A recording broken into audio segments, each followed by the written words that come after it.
เป็นอุทัยธานี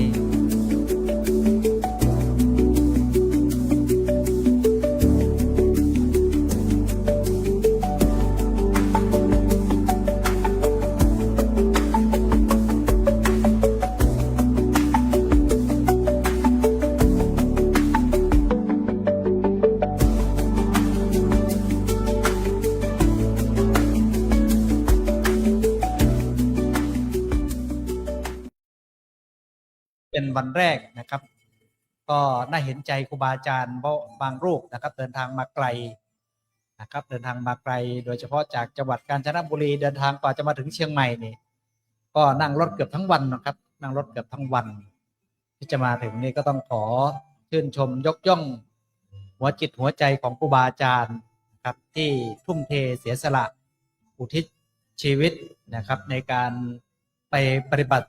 หน้าที่นะครับเผยแผ่พระธรรมคำสอนองค์สมเด็จพระสัมมาสัมพุทธเจ้าอยู่ตามดอยตามเขาต่างๆนะครับนิมนต์นะครับเข้าสู่ศาลานะครับศรีสมเด็จในมณฑลพิธีซึ่งวันนี้เป็นวันแรกของการนะครับเราจะประชุมปฐมนิเทศแต่พิธีการเปิดประชุมปฐมนิเทศในวันพรุ่งนี้ซึ่งเป็นพิธีการใหญ่ซึ่งเราได้รับเมตตาธรรมนะครับจากพระเดชพระคุณหลวงพ่อนะครับพระพรหมบัณฑิตนะครับกรรมการมหาเถรสมาคมแล้วก็ประธานคณะกรรมการฝ่ายเผยแผ่พระพุทธศาสนาของมหาเถรสมาคมนะครับได้เมตตามาเป็นประธานในการเปิดการประชุมปฐมนิเทศปีที่61นะครับปีที่61ในวันพรุ่งนี้นะครับพร้อมกับคณะพระสังฆาธิการกับครูบาอาจารย์ธรรมจาริกคณะสัทธาญาติโยมต่างๆซึ่งในทุกๆปีนะครับทางกรมพัฒนาสังคมและสวัสดิการ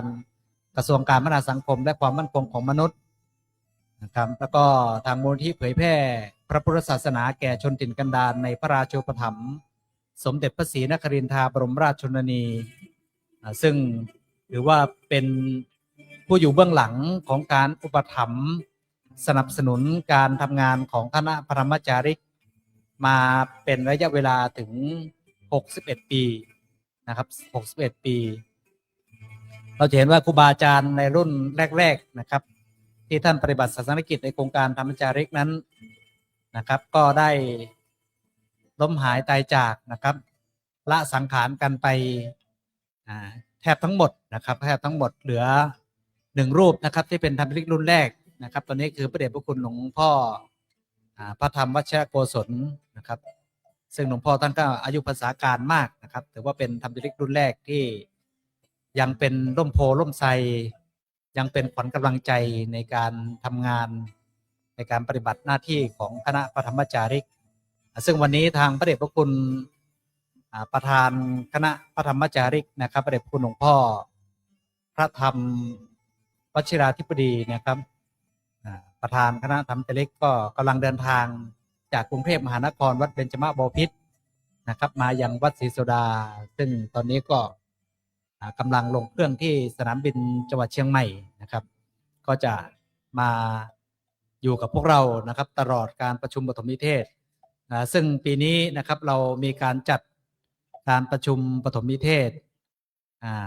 ระหว่างวันที่27 28 29นะครับ27 28 29นะครับก็ขอให้ครูบาอาจารย์นะครับที่เดินทางมาจากอาสมต่างๆนะครับจากบนดอยต่างๆก็พยายามมาพบปะนะครับมาเข้าร่วมประชุมด้วยกันนะครับเพื่อความเป็นสมัครสมานสามัคคีเป็นสังฆสามัคคีของคณะธรรมจาริกนะครับซึ่งขอเมตตาครูบาอาจารย์นะครับโดยเฉพาะหัวหน้าศูนย์นะครับหัวหน้าศูนย์หัวหน้าสำนักงานที่ดูแลคณะธรรมจาริกภาคสนามแทนทางผู้บริหารนะครับก็ช่วยเมตตานะครับในการที่จะกำกับดูแลเนื่องจากแต่ละปีนะครับเรามีธรรมจาริกที่ปฏิบัติศาสนกิจอยู่ตามบนดอยต่างๆนี่ก็ประมาณเกือบ300รูปนะครับถ้ารวมผู้บริหารแล้วก็เจ้าหน้าที่ต่างๆนะครับทั้งแกนนำชาวพุทธเนี่ย ที่เราเห็นยอดบุคลากรในโครงการทำเล็กจำนวน500 กว่ารูปคนนะครับ500 กว่ารูปคนที่ทำหน้าที่ในด้านการเผยแผ่พุทธศาสนาและก็การพัฒนาชุมชนบนพื้นที่สูงกับราษฎรบนพื้นที่สูงนะครับอันนี้มนต์นะครับครูบาอาจารย์ธรรมจริกนะครับที่ได้ยินเสียงซึ่งขณะนี้ท่านอาจารย์พระครูปัญญาสังฆการรองประธานคณะพระธรรมจาริกก็ได้เมตตามารอครูบาอาจารย์นะครับในที่ห้องประชุมนะครับซึ่งก็ถือว่าเป็นผู้บริหารของโครงการธรรมจาริกนะครับที่ดูแลเอาใจใส่งานพระธรรมจาริกต่างๆแล้วตอนนี้ทางท่านอาจารย์พระครูปัญญาสังฆการรองประธานคณะธรรมจาริกนะครับก็กำกับดูแลในฝ่ายบุคลากรด้วยนะครับเป็นหัวหน้าฝ่ายบุคลากรตอนนี้ก็ได้เมตตาเดินทางมารอครูบาอาจารย์นะครับในที่ห้องประชุมนะครับเดี๋ยวสักครู่หนึ่งครูบาอาจารย์มาพร้อมเพรียงกันจำนวนมากพอสมควรแล้วเราก็จะได้เข้าสู่การทำวัดสวดมนต์เย็นเจริญจิตภาวนานะครับนิมนต์นะครับเข้ามานั่งด้านหน้าครับด้านหน้าให้เต็มก่อนนะครับนิมนต์หลวงพ่อหลวงพี่ครูบาอาจารย์นะครับพวกผมในนามของพระเดชพระคุณหลวงพ่อพระธรรมวชิราธิบดีประธานคณะพระธรรมจาริกในเมตตาธรรมของพระเดชพระคุณหลวงพ่อพระธรรมวชิรโกศลผู้อำนวยการสำนักงานธรรมริกส่วนภูมิภาคพร้อมกับรองประธานพระธรรมจาริกทุกๆรูปนะครับไม่ว่าจะเป็นท่านเจ้าคุณพระวิมลมุนีท่านเจ้าคุณพระอุดมบัณฑิตท่านเจ้าคุณพระสุธีรัตนบัณฑิตนะครับท่านอาจารย์พระครูปัญญาสังฆการนะครับพร้อมพระผู้บริหารหัวหน้าฝ่ายหัวหน้างานในส่วนต่างๆนะครับก็ขอถวายการต้อนรับครูบาอาจารย์นะครับถือว่าวัดศรีโสดาเราเนี่ยครับเป็นวัดของคณะพระธรรมจาริกซึ่งเกิดขึ้นจากการดำริของพระเดชพระคุณหลวงพ่อสมเด็จพระพุทธชินวงศ์นะครับที่มีวิสัยทัศน์ก้าวไกลนะครับได้มาตั้งศูนย์ประสานงานสำนักพระธรรมจาริกและก็ตั้งสำนักงานธรรมจาริกส่วนภูมิภาคที่วัดศรีโสดาพระรามหลวงนะครับก็ได้เมตตาธรรมของพระเดชพระคุณหลวงพ่อพระธรรมวชิรโกศลนะครับมาดูแลบริหารจัดการในส่วนของสำนักงานธรรมจาริกส่วนภูมิภาคนะครับดูแลงานธรรมจาริกภาคสนามส่วนที่วัดเบญนั้นก็กำกับดูแลในส่วนของงานการบริหารนะครับผู้บริหารระดับสูงของโครงการธรรมจาริกนะครับโครงการธรรมจาริกเหล่านั้นนะครับถือว่าเป็นโครงการที่มีความสำคัญและก็ดำเนินงานมาอย่างต่อเนื่องนะครับถือว่าเป็นโครงการหนึ่งที่มีอายุยืนยาวนะครับครูบาอาจารย์ทั้งหลายครับนับเป็นโครงการที่มีอายุยาวนะครับยาวนานถึง61 ปีนะครับเคียงคู่กับโครงการหลวงเป็นโครงการพระราชดำรินะครับซึ่งโครงการหลวงนั้นก็เป็นโครงการที่ส่งเสริมด้านอาชีพโครงการธรรมจาริกนั้นเป็นโครงการที่ส่งเสริมด้านการพัฒนาด้านจิตใจโดยใช้หลักพุทธธรรมหลักธรรมทางพุทธศาสนาควบคู่กับโครงการหลวงมาโดยตลอดครับซึ่งโครงการหลวงนั้นนะครับได้เป็นโครงการพระราชดำรินะครับในพระราชูปถัมภ์ของพระบาทสมเด็จพระเจ้าอยู่หัวทั้งรัชกาลที่9รัชกาลที่10นะครับในโครงการธรรมจาริกเราเหมือนกันก็ถือว่าเป็นโครงการอยู่ในพระราชูปถัมภ์ของสมเด็จพระศรีนครินทราบรมราชชนนีนะครับหรือสมเด็จย่านะครับสมเด็จย่าที่พระองค์ท่านนะครับทรงสละราชทรัพย์ส่วนพระองค์นั้นตั้งมูลนิธิเผยแพร่พุทธศาสนาขึ้นเพื่อการสนับสนุนงานการเผยแพร่พุทธศาสนาและการพัฒนาชุมชนบนพื้นที่สูงแก่พี่น้องราษฎรพื้นที่สูงนะครับซึ่งถือว่าเป็นพระมหากรุณาธิคุณอย่างล้นพ้นนะครับของสมเด็จพระศรีนครินทราบรมราชชนนีที่มีต่อพระพุทธศาสนาต่อคณะพระธรรมจาริกนะครับนิมนต์นะครับครูบาอาจารย์นะครับที่กำลังเดินทางมานะครับขยับมาด้านหน้าครับด้านหลังขยับด้านหน้าครับนิมนต์นะครับด้านหน้าครับรู้สึกว่าข้างหน้าจะหลงเหลงนะครับข้างหลังเนี่ยเราให้เก้าอี้ว่างไว้ให้กับคนที่มาทีหลังนะครับครูบาอาจารย์ขยับมาด้านหน้านะครับเราก็จะได้เป็นภาพที่งดงามนะครับซึ่ง นะครับทุกๆปีนะครับทุกๆครั้งนะครับเราก็จะมีพระเดชพระคุณหลวงพ่อพระธรรมวชิรโกศลก็จะได้มอบหมายหัวหน้าฝ่ายหัวหน้างานต่างๆนะครับมาต้อนรับมาชี้แจงทำความเข้าใจกับครูบาอาจารย์ต่างๆเดี๋ยวหลังจากเราทำวัดสวดมนต์เย็นเสร็จนะครับเราก็จะชี้แจงกำหนดการเพื่อสร้างความเข้าใจส่วนสุจิบัตรนะครับที่อยู่ในกระเป๋าที่ถวายครูบาอาจารย์ไปนะครับกำหนดการต่างๆก็อยู่ที่นั่นนะครับให้ครูบาอาจารย์ทำความเข้าใจที่นั่นก็จะมีเอกสารที่สำคัญนะครับไม่ว่าจะเป็นธรรมเนียบพระธรรมจาริกแล้วก็สุจิบัตรนะครับที่ได้นำถวายครูบาอาจารย์ไว้ในกระเป๋าที่ท่านลงทะเบียนเมื่อตอนกลางวันที่ผ่านมานะครับอันนี้มนต์นะครับครูบาอาจารย์ธรรมจาริกนะครับขยับมาด้านหน้าก่อนนะครับตอนนี้ก็มีครูบาอาจารย์พระมหาเถรานุเถระสวดมนต์ครับนะครับก็ได้เดินทางมารอพระธรรมจาริกหลายๆรูปนะครับที่ทำภารกิจส่วนตัวบางรูปก็ยังเดินทางมาไม่ถึงบางรูปบางท่านก็เพิ่งเดินทางมาถึงนิมนต์ด้านหน้าก่อนนะครับนิมนต์ด้านหน้าครับขยับมาด้านหน้าเลยครับที่มาทีหลังนะครับนิมนต์นะครับมีหลายที่ก็เดินทางไกลแสนไกลนะครับเดินทางทั้งวันทั้งคืนอย่างเช่นที่โซนจังหวัดตากก็แถวอุ้มผางนี่เดินทางไกลนะครับเดินทางไกลนี่อาจารย์นิมนต์ข้างหน้าเลยครับนิมนต์มาข้างหน้าครับอาจารย์นะครับอันนี้มนต์นะครับขยับมาด้านหน้าครับขยับด้านหน้าครับเก้าอี้ด้านหน้านะครับด้านหน้ายังว่างครับนะครับหลวงพ่อสมัยอาจารย์นิมนต์ด้านหน้าครับนิมนต์หน้าครับ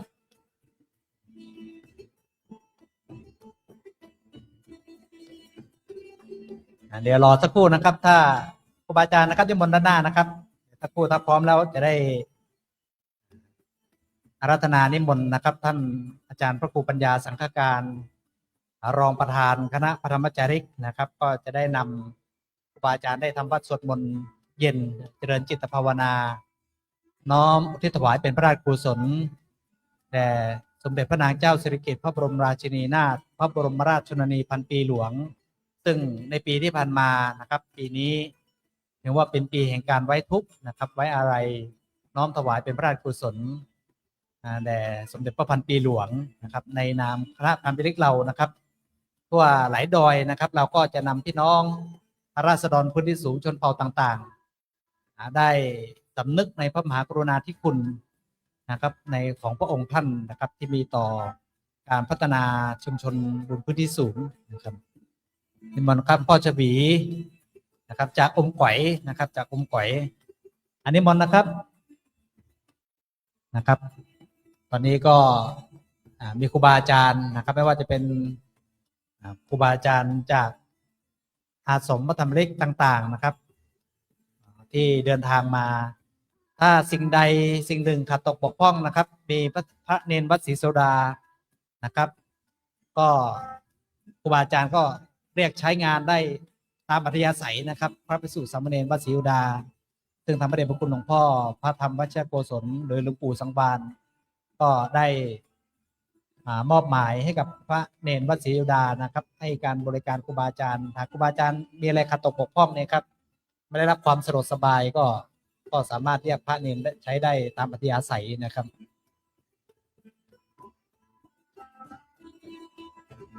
บตอนนี้ก็ครูบาอาจารย์ค่อนข้างมาจำนวนมากแล้วนะครับโอกาสนี้ก็ขอกราบอาราธนานิมนต์นะครับท่านอาจารย์พระครูปัญญาสังฆการรองประธานคณะพระธรรมจาริกนะครับได้นำพระธรรมจาริกทำวัดสวดมนต์เย็นเจริญจิตภาวนานะครับในค่ำคืนนี้ก่อนที่เราจะได้เข้าสู่กิจกรรมในช่วงภาคค่ำนะครับ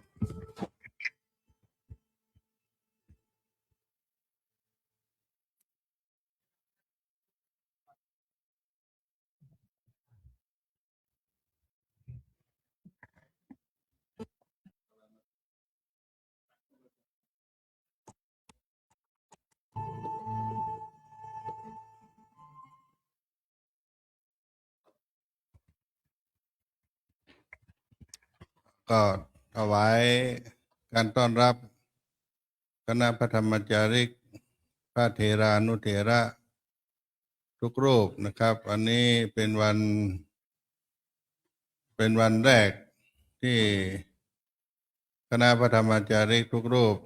ได้มารายงานตัวลงทะเบียนในการประชุมปฐมนิเทศคณะพระธรรมจาริกปีที่61พุทธศักราช2569ปีนี้ก็จะได้มาพร้อมกันระหว่างวันที่27ถึง29เป็นเวลา3 วันก็ขอต้อนรับทุกรูปด้วยความเคารพนับถือมาณโอกาสนี้ในภาคค่ำวันนี้จะมีการทำวัดสวดมนต์เป็นปฐมเบื้องต้นก็ขอกราบอาราธนาครูบาอาจารย์พระธรรมจาริกทุกรูปที่ได้มาแล้วมาพร้อมกันที่ศาลาเบญจสัตยายุศรีวิชัยนุสรณ์อันเป็นห้องประชุมปฐมนิเทศพร้อมกันณโอกาสนี้นะครับก็ขอเข้าสู่การทำวัดสวดมนต์เย็นเป็นคณะพร้อมเพียงกันณโอกาสนี้โยโสภะคะวาอะระหังสัมมาสัมพุทโธสวากขาโตภะคะวะตาธัมโมสุปฏิปันโนภะคะวะโตสาวกสังโฆธัมมายังภะคะวันตังสัทธัมมังสัสสังฆังอิเมสักการะหิยะทาระหังอโรหิยาภิปุชยามะสาธุโนหันเตภะคะวาปารินิพุตโตปิปัจฉิมาชนะตานุกัมปมานาสาอิเมการะปันนาการะภูเตหติคันหาตุอัมหะกังทิคารตังหิตายะสุขายะอะระหังสัมมาสัมพุทโธภะคะวาพุทธังภะคะวันตังอภิวาเทมิสวากขาโตภะคะวะตาธัมโมธัมมังนามัสสามิสุปฏิปันโนสาวกสังโฆสังฆังนามามิอันตรานิมยันตังวาจายะอภิคายิตุงปุพพาคณมการันเจวาพุทธานุสตินายัญจักโรมาเสโมตัสสะโตอะระหะโตสัมมาสัมพุทธัสสะนะโมตัสสะอะระหะโตสัมมาสัมพุทธัสสะนะโมตัสสะอะระหะโตสัมมาตัสสะตังโคปันนาภะคะวันตังเอวังกัลยากิตติสัตโตอะภุคโตอิติปิโสภะคะวะอะระหังสัมมาสัมพุทโธวิชชาปันโนสุขโตกวิโทอนุตตโรปุริสธรรมัสสาลติตาเทวมนุษย์พุทโธภะคะวา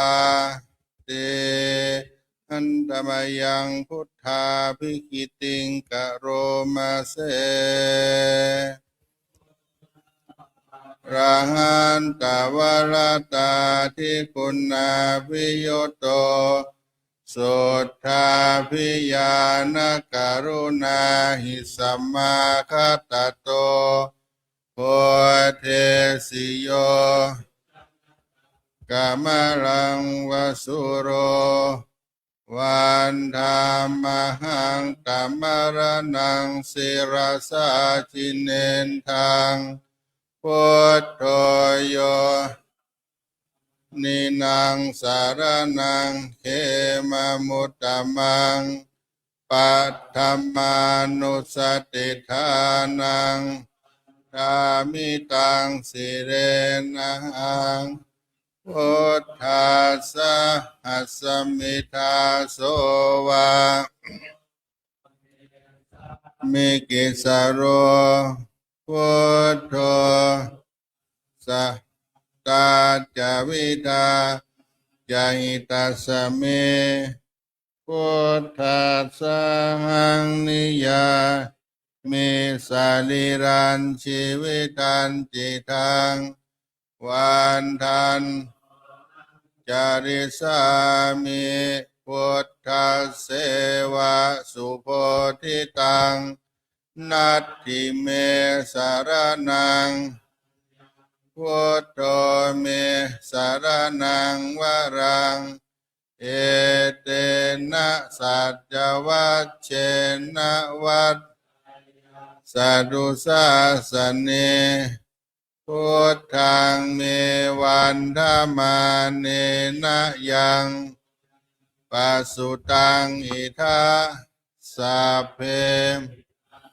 ดายาเมเฮสุงตัสสะเตชะสากายเยนะวาจายาวะเจตสาวาพุทเทกุกัมมังกตังมยายังพุทโธปฏิกันหาตุอัจจยันตังรันตะเรสังวริตุงวะพุทเทอันตมยังธรรมานุสตินยังกโรมาเสโตภะคะวะตาธัมโมสันติอากาลิโกเฮหิปัสสิโกโอปานายิโกปัจจตังเวทิตาโพวินโยหิเตหันธมยังธรรมาภิกิติงกโรมาเสดิกุณโยกาวาเสนะสยโยโย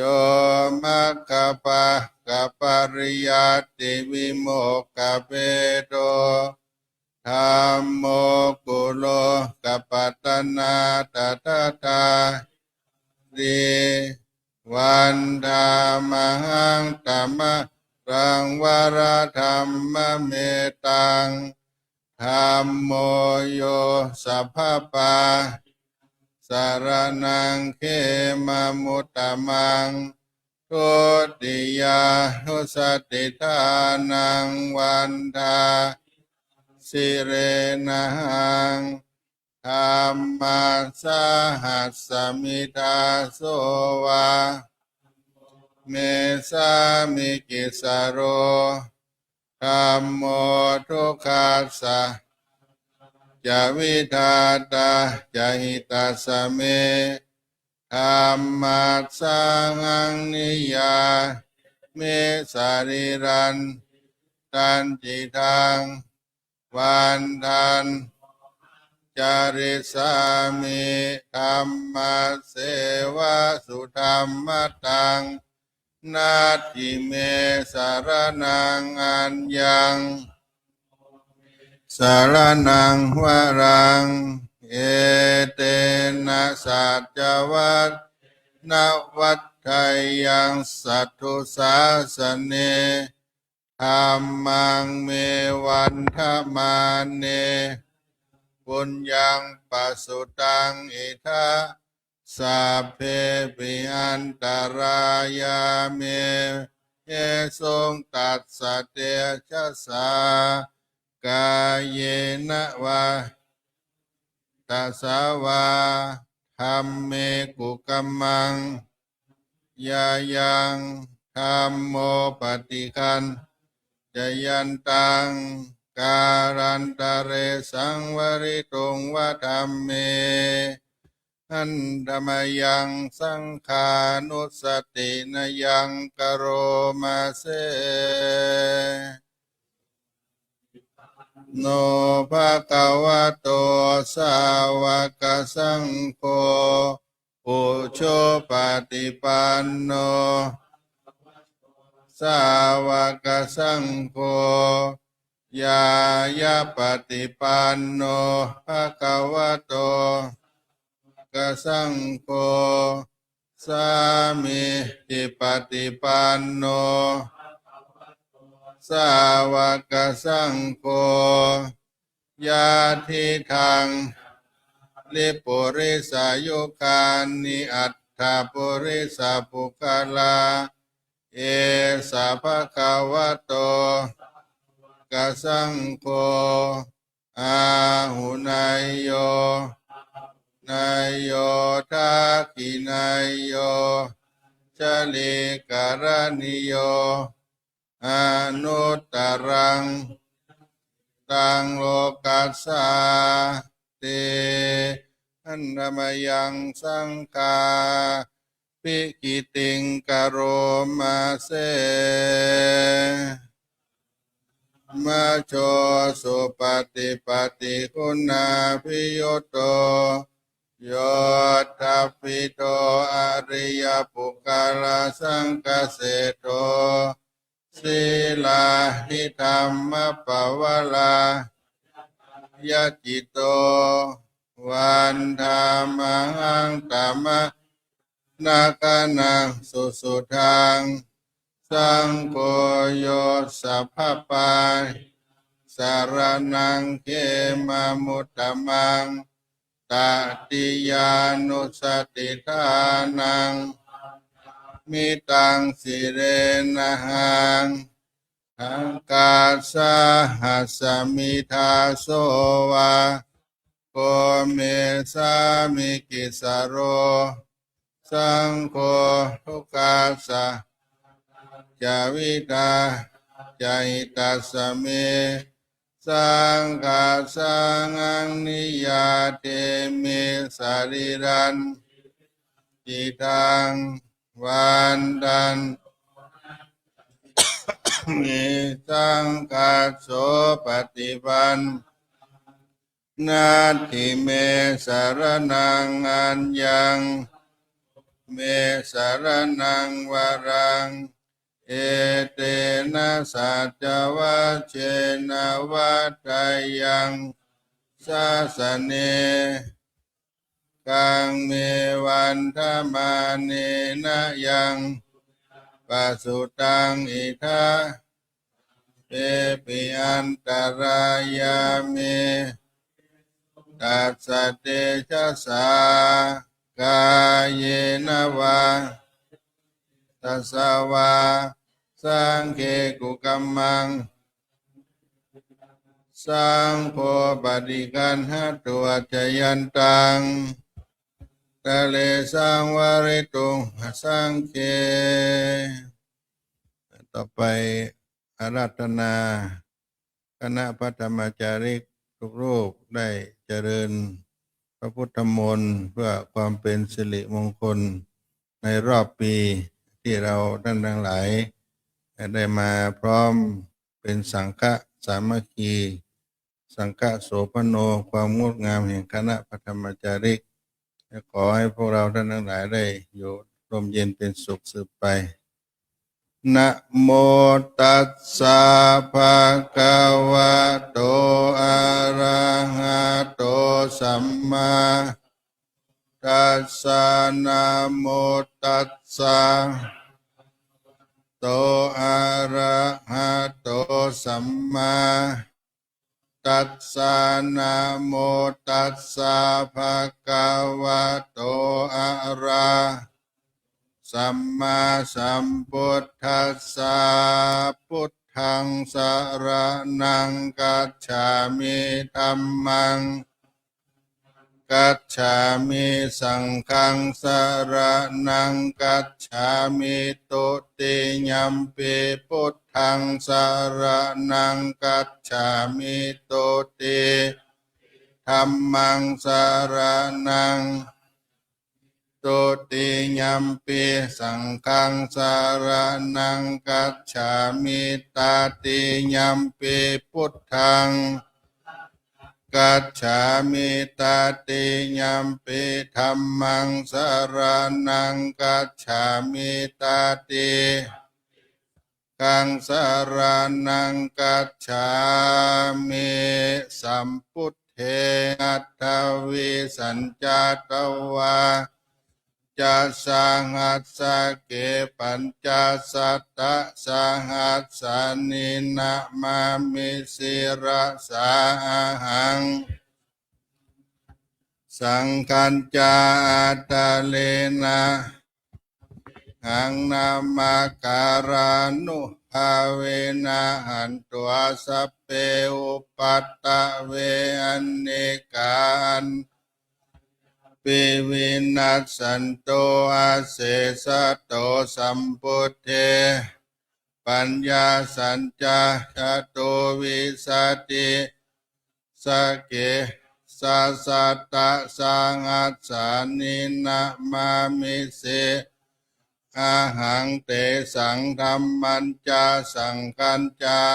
ตะเรนะนะมามิหังนามาการาหันตัวสัพเพอุปัตตะเวอันเนกาอันตรัญญาปิวินัสสันโตอาเสสะโตสัมพุทเทสเตอัตตาจัตตาริสังหัสสะเกวิสติสัตตาสังหัสนะมามิสิระสาอาหังเตสังธัมมันจะสังคัญจาทะเรนะมิหังนามาการานุภาเวนะหันตัวสัพเพอุปัตตะเวอันตรายาปิวินาเสสะโตนะโมอะระหะโตพุทธัสสะมะหิสิโนนะโมอุตตมะธัมมะเจวะเตนิธานะโมมหะกัสสะลาทิติโนนะโมมัตตยารัตตัสสะรัตนาตยัสสะสาธุกังนะโมตัสสะตัสสะวะโตนะโมกะปะภาเวนะวิกัสสันโตปัตตวะโนภาเวนะสุวัตติหุนตุสัพพตานะโมเตเจนะวิติมิโหมิเตจะวะอะเสวนาปันดิตานันจาวานาปุจจาจะปุจจนิยานังเอตัมมังตัมมังปฏิรูปเตสาวาโสจะปุเปปุญญาตาตาสัมมาปันนิติจาเอตัมมังกาลมุตตามังอันสิปัญจวินัยโยจะสุสิกิโตสุภาสิตาจัญญาวาจาเอตัมมังกาลมุตตามังโตปัฏฐานังปุตตาตารัสสะกะโหอานาจักกัมมันตาเอตัมมังกาลมุตตามังอนันจาธัมมัจจาริยาจยาตากานันจา ธนาวัจจานิกัมมานิตัมมังการามุตตมังวิรติปะปามัจจปานาจาสัญญาโมจปะมาโตจะธัมเมสุเอตัมมังตัมมังกะโวจันนิวาโตจะสันโตติจะกะตันกาเลนะธัมมัสสะวันนังเอตัมมังการามุตตมังโสวัจจัสสัตตะสัมมานันจัตตัสสานังนะธัมมัสสะกัจฉาเอตัมมังกาลามุตตมังจะพัมมาจาริยัญจาอาริยสัจจานัตตัสสานังสัจจิกิริยาจาตัมมังการามุตตมังโลกาธัมเมหิจิตตังยัสสานากัมปติอโศกังวิราจังตัมมังกาลามุตตมังสานิกาตวนาสัพพธรรมปาราปัตตาสุติงกัจฉันติมังกะละมุตตะมันติมหามังกะละสุตตังยังกินจีวิตังมุรังวาสกเกสุวายังรัตตันังปานิตังนาโนสัมมังอติตัถาคเตนะอิตัมเปตันนังปานิตังเอเตนะเจนะสุวัติอุมโตขัญญังวิรากังอมตังสักกายมุนีมาหิโตนะธัมเมนะสมาธิกินเจตัมเปธัมเมรัตตันังปานิตัง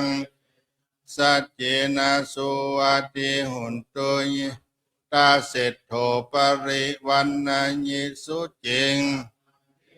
นันตาริกัญญามหุสัมมาทินาเตนะสัมโมนาวิจจติรัตตันังปานิตังเอเตนะสัจเจนะสุวัติหุนตุกาลาตัสสะตังปัสสัตตจัตตานิตานิโยกานิหุนเตนายาสุกตัสสะเตสุตินานิมหาปาลานิอิตัมบิสังเกรัตตานัง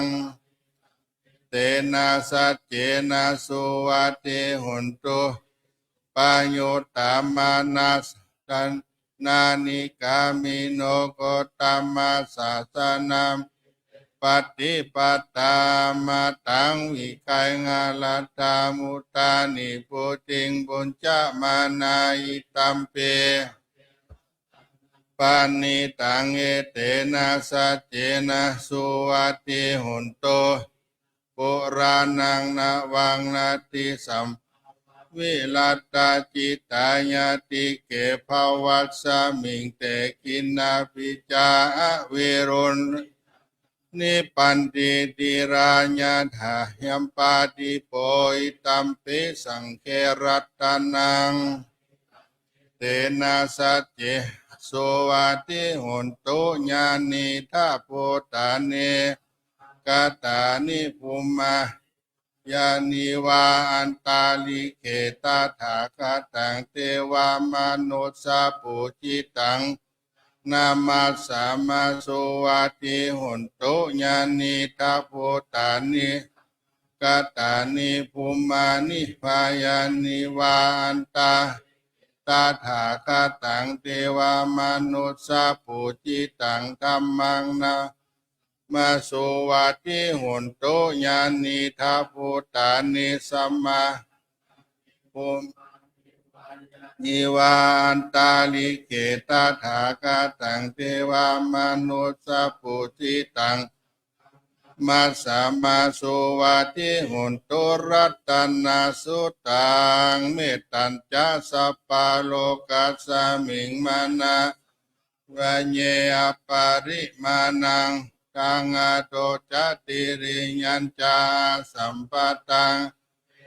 อาสาปัตตังติตันจารังนิสินโนวัสญาโนวายวัตตัสสะมิโตเอตังสติงอหิทายาพระมะเมตังวิหารังอิตามาโหจานุปกรรมศีลวัตตัสสะเนนะสัมปันโนวินัยเกหังนาหิจโตโปนาเรติติการานิยเมตตาสุตังอิติปิโสภะคะวาระหังสัมมาวิจาจารณาสัมปันโนสุขโตโลกวิโตอนุตตโรปุริสธรรมัสสารเทวามนุสสานังพุทโธภังกวาเตภะคะวะตาธัมโมสันติติโกอากาลิโกเอหิปัสสิโกโอปันนาญิโกปัจจตังโยหิเตสุปฏิปันโนภะคะวะโตสาวกสังโฆอุจจปฏิปันโนภะคะวะโตสาวกสังโฆญาญาภะคะวะโตสาวกสังโฆสามิจิปฏิปันโนภะคะวะโตสาวกสังโฆจัตตาริปุริสายุกานิหัตถาปุริสาปุกกาลายสัพพะคะวะโตสังโฆอาหุนยโยตักขินยโยอัญจาริการะนิโยอนุตตรังโลกัสสาติมหาการุณิโกยาสัพพะปานินางโปเรตวาปารมิสัพพะปัตโตสัมโพธิมุตตมังเอเตนะนาโหตุเตจยามังกัลลังจะยันโตโพธิญามุเลสกะญานังนันทิวัตโนโหหิจยาสุจยามังคะเลอปราชิตาปันลังเกสิเสปตาวิโภคะเรสัพพะพุทธานังกาปโตปโมตติสุนักตังสุมังคลังสุปาติตังสุขโนสุโม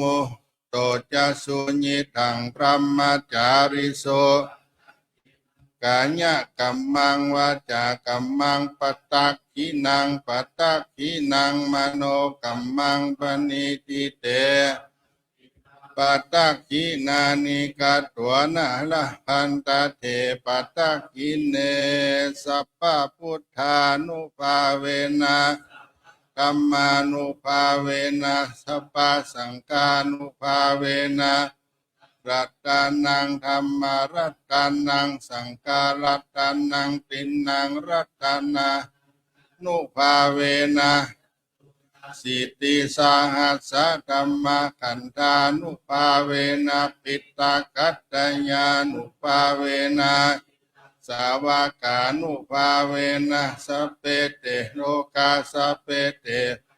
สัพเพเตอันตรายาสัพเพเตปัตตวาสัพเพเตนิมิตาสัพเพเตอวามังกลาวินาศอายุวัตตะโกตานาวัตตะโกสิริวัตตะโกญะสวัตตะโกปัลลวัตตะโก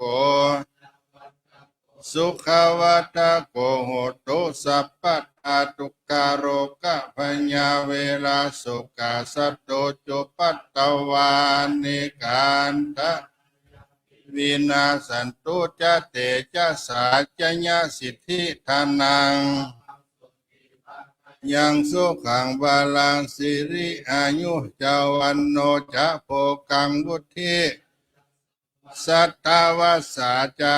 ยุจะจีวสิทธิภาวันตุเตภวัตตุสัพพะมังคลังลังกันตุวัตตาสัพพะพุทธานุภาเวนะสัตตาสุถีตุเตภวัตตุสัพพะมังคลังลังกันตุ ตาสัพพะธรรมานุภาเวนะสตตาสุถีเตภวัตุสัพพะมังคลังรักขันตุสัพพะเทวตาสัพพะเวนะสตตาสุถีดุเตหันตมยังอุทิศนาติทานาคาทายโยปนามาเสมินาปุญญกรรมเมนะปัจจายาคุณุตตราอาจาริโยหการาจามาตาพิตาจยาตกาโสริโยจันทิมาราชาคุณวันตานราปิจามาราจาอินทาจาโล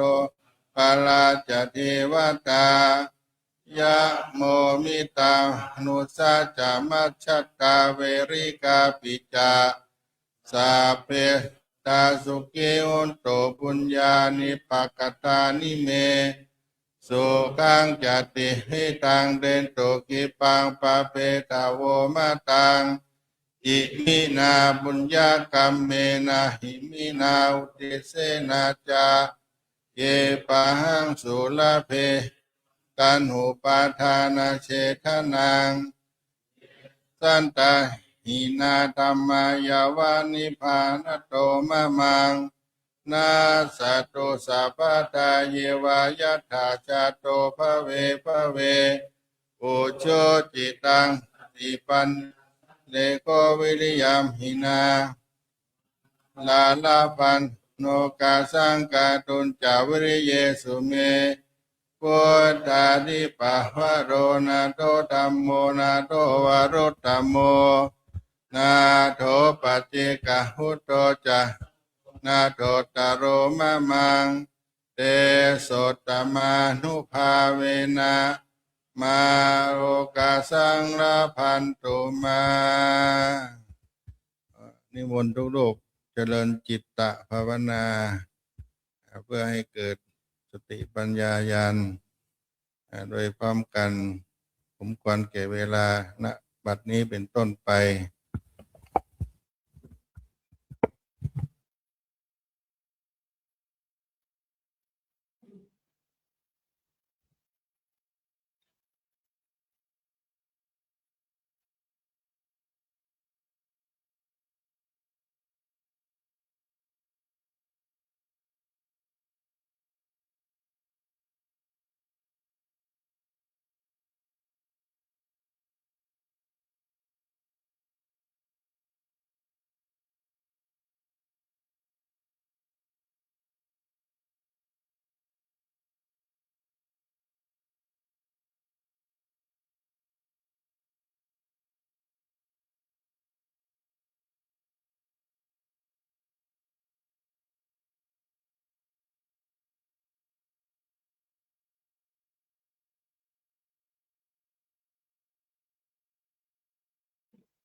ขอกราบขอบพระคุณ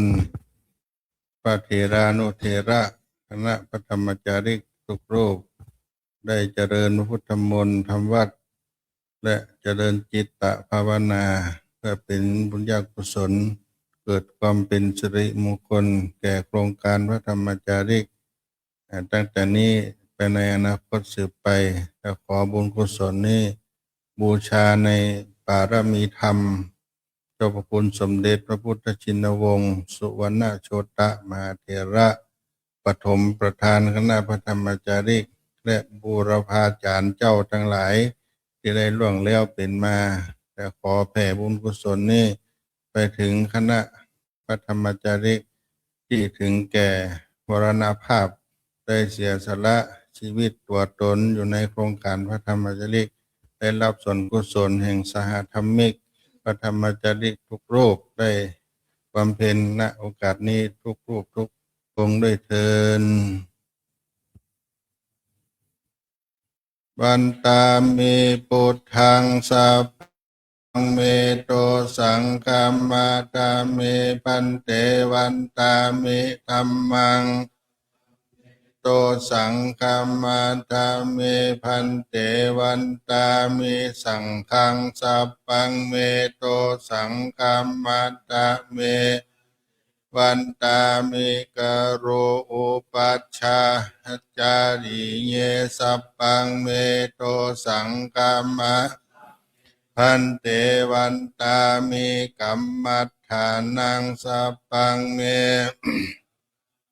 ทะเมพันเตวันตามิหาราเมปัฏฐาสีมายังสังกัมมาตาเมพันเตวันตามิเจติยังสัพพังสัพพัทธาเนโสปฏิสาริราธาโตหะหาโพธิงพุทธรูปังสักกะสัตตานากะโลเกเตวะโลเกพรหมโลเกจุมพูกาติเปสาลิราธาตุเกสาธาตุโยอาราธาตุโยเจติยังกันทะกุติงจัตตุระเสติธัมมาคันเตสะเปปาตะเจติยังวันตามิสัพพะโสวันตาครูบาเจ้าสินธรรมครูบาเจ้าสรีวิจัยผู้สร้างวัดศรีโสดาเจ้าคุณสมเด็จพระพุทธชินวงศ์ปฐมประธานคณะพระธรรมจาริกวันตามิพันเตสัพพังอปะลาตังธัมเมพันเตมหยากาตังสามินานุโมตปังสามินาปุญญังไมหังทาตปังสาธุอนุโมตามิกราบขอบพระคุณทุกรูปทุกองค์และก็ขอต้อนรับทุกท่านณโอกาสนี้ทุกท่านนะครับมอบหมายพิธีกรประจำวันนี้นะครับ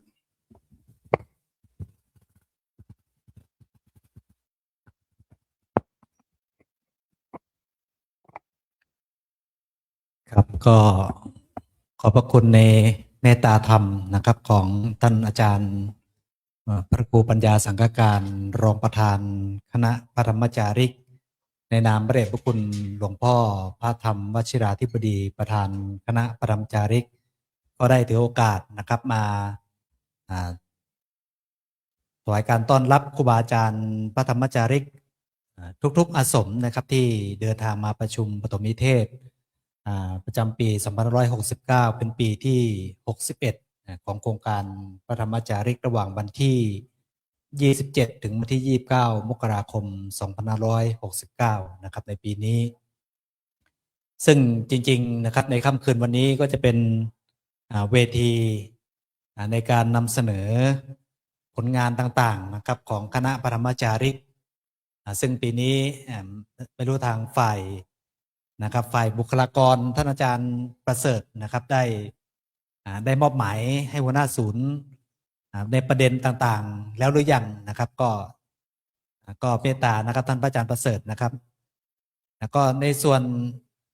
ของกำหนดการนะครับขอชี้แจงกำหนดการในการประชุมปฐมนิเทศนะครับปีที่61ปีนี้กับครูบาอาจารย์สำหรับครูบาอาจารย์ที่ลงทะเบียนรับลงทะเบียนไปที่เรียบร้อยนะครับในกระเป๋าเอกสารที่ทางสำนักงานพระธรรมจาริกส่วนภูมิภาคนะครับได้น้อมถวายครูบาอาจารย์ไปนะครับข้างในก็จะมีธรรมเนียบพระธรรมจาริกและก็มีสูจิบัตรนะครับการประชุมปฐมนิเทศพระธรรมจาริกประจำปีนี้นะครับครูบาอาจารย์ก็จะสามารถอ่านทำความเข้าใจนะครับก็จะมีกำหนดการต่างๆอยู่ในนี้นะครับว่าช่วงเวลากำหนดการต่างๆนะครับซึ่งวันพรุ่งนี้นะครับวันพุธที่28มกราคม2569เนี่ยนะครับก็จะเป็นพิธีเปิดการประชุมปฐมนิเทศนะครับก็ขอชี้แจงให้กับครูบาอาจารย์เพราะว่าบางรูปที่เป็นพระธรรมเล็กจากจังหวัดตากจะอ่านหนังสือไม่ออกนะครับอ่านหนังสือภาษาไทยไม่ออกนะครับก็วันนี้ก็มีมารายงานตัวหลวงพ่อเขมาจากเชียงแก้วนะครับท่านก็กำลังฝึกอ่านภาษาไทยบอกพระอาจารย์ผมฝึกมาแล้วเพิ่งอ่านออกครับการประชุมปฐมนิเทศธรรมจาริกนะครับก็ถือว่าความพยายามครับหลวงพ่อเขมานะครับจากเชียงแก้วแล้วก็ครูบาอาจารย์หัวหน้าศูนย์นะครับขอเมตตานะครับโดยเฉพาะโซนของจังหวัดตากเนี่ยก็ขอหัวหน้าศูนย์ต่างๆช่วยชี้แจงทำความเข้าใจให้กับพระธรรมจาริกนะครับที่เป็นธรรมจาริกหัวศูนย์นะครับหัวศูนย์นะครับซึ่งวันพรุ่งนี้นะครับในเวลา7 นาฬิกานะครับเราก็จะถวายพระทหารเช้านะครับที่หอฉันด้านล่างนะครับด้านล่าง ซึ่งตอนเช้าก็จะมีโรงทานนะครับน้ำเต้าหู้แล้วก็ปลาท่องโกซึ่งได้รับเมตตาธรรมจากท่านอาจารย์พระครูวินัยธรบุญยกรปิยะศรีโลผู้ช่วยเจ้าวาดวัดศรีโสดาพระรามหลวงแล้วก็ผู้รองเจ้าวาดวัดธรรมจาริกสังฆวิหารนะครับที่รัฐแคลิฟอร์เนียที่ประเทศสหรัฐอเมริกาก็นำคณะธรรมทูตคฤหัสถ์ภาคพื้นอเมริกานะครับจากทั้งประเทศอเมริกาและยุโรปนะครับจากอังกฤษก็มาตั้งโรงทานนะครับตลอดการประชุมปฐมนิเทศนี้ก็อนุโมทนากับท่านอาจารย์พระครูวินัยธรบุญยกรปิยะศิโลนะครับเราสาธุให้พระอาจารย์ท่านสาธุเช้าเราได้ฉันปลาต้องโกน้ำเต้าหู้แล้วก็โรตีนะครับจากท่านพระอาจารย์ท่านนี่ก็ขอบพระคุณนะครับในนามคณะธรรมจาริกนะครับเวลา8:30 นาทีในวันพรุ่งนี้นะครับก็คณะธรรมจาริกต่างๆก็ให้คลองผ้าให้เป็นที่เรียบร้อยนะครับรัดอกต่างๆแล้วก็เข้าสู่ห้องประชุมนะครับในวันพรุ่งนี้นะครับแล้วก็เวลา 9 นาฬิกาพิธีเปิดการประชุมปฐมนิเทศโดยมีพระเดชพระคุณหลวงพ่อพระพรหมบัณฑิตนะครับกรรมการมหาเถรสมาคมประธานคณะกรรมการฝ่ายเผยแพร่พุทธศาสนาของมหาเถรสมาคมได้เมตตามาเป็นประธานในการเปิดการประชุมปฐมนิเทศนะครับในวันพรุ่งนี้ตั้งแต่เวลา 9 นาฬิกาเป็นต้นไปนะครับเนี่ยขอชี้แจงให้กับครูบาอาจารย์ว่าช่วงเวลา8:30 นาทีขอเมตตานะครับครูบาอาจารย์ทุกรูปนะครับเข้าสู่ห้องประชุมนะครับเพื่อความพร้อมเพรียงกันนะครับในการอยู่ร่วมกันนะครับนี่ก็กำหนดการในวันพรุ่งนี้คร่าวๆนะครับให้ครูบาอาจารย์ทำความเข้าใจอยู่ในสูจิบัตรทั้งหมดนะครับเอกสารต่างๆนะครับซึ่งค่ำคืนวันนี้ท่านอาจารย์ประเสริฐ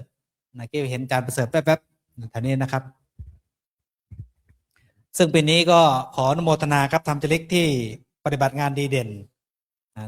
ที่ได้รับการพิจารณาจากโครงการธรรมจาริกนะครับที่ปฏิบัติงานดีเด่นนะครับก็อนุโมทนาบุญด้วยนะครับครูบาอาจารย์ที่ยังไม่ได้รับพระธรรมจาริกดีเด่นนะครับก็พยายามสร้างผลงานจริงๆทุกรูปก็สร้างผลงานทุกรูปนะครับแล้วก็อยู่ที่ครูบาอาจารย์ทางส่วนสำนักงานผู้บริหารนะครับในการพิจารณาให้เหมาะสมแต่ละปีนะครับหนึ่งกัน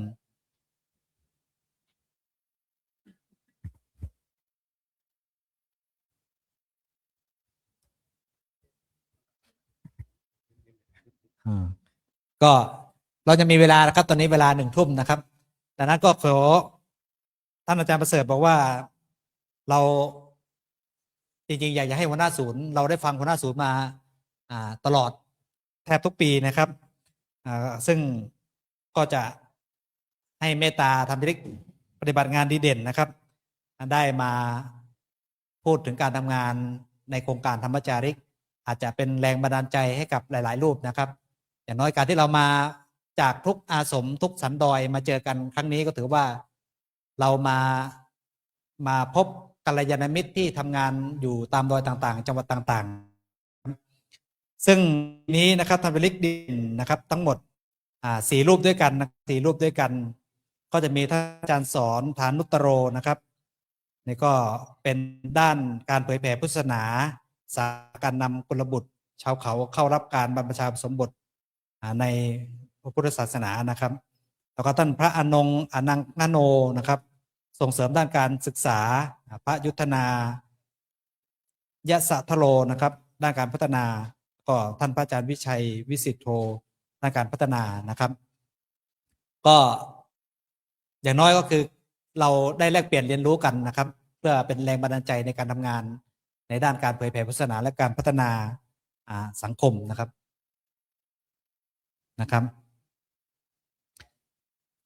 ขอไม่ร้อยอีกตัวหนึ่งนะครับไม่ร้อยอีกตัวหนึ่ง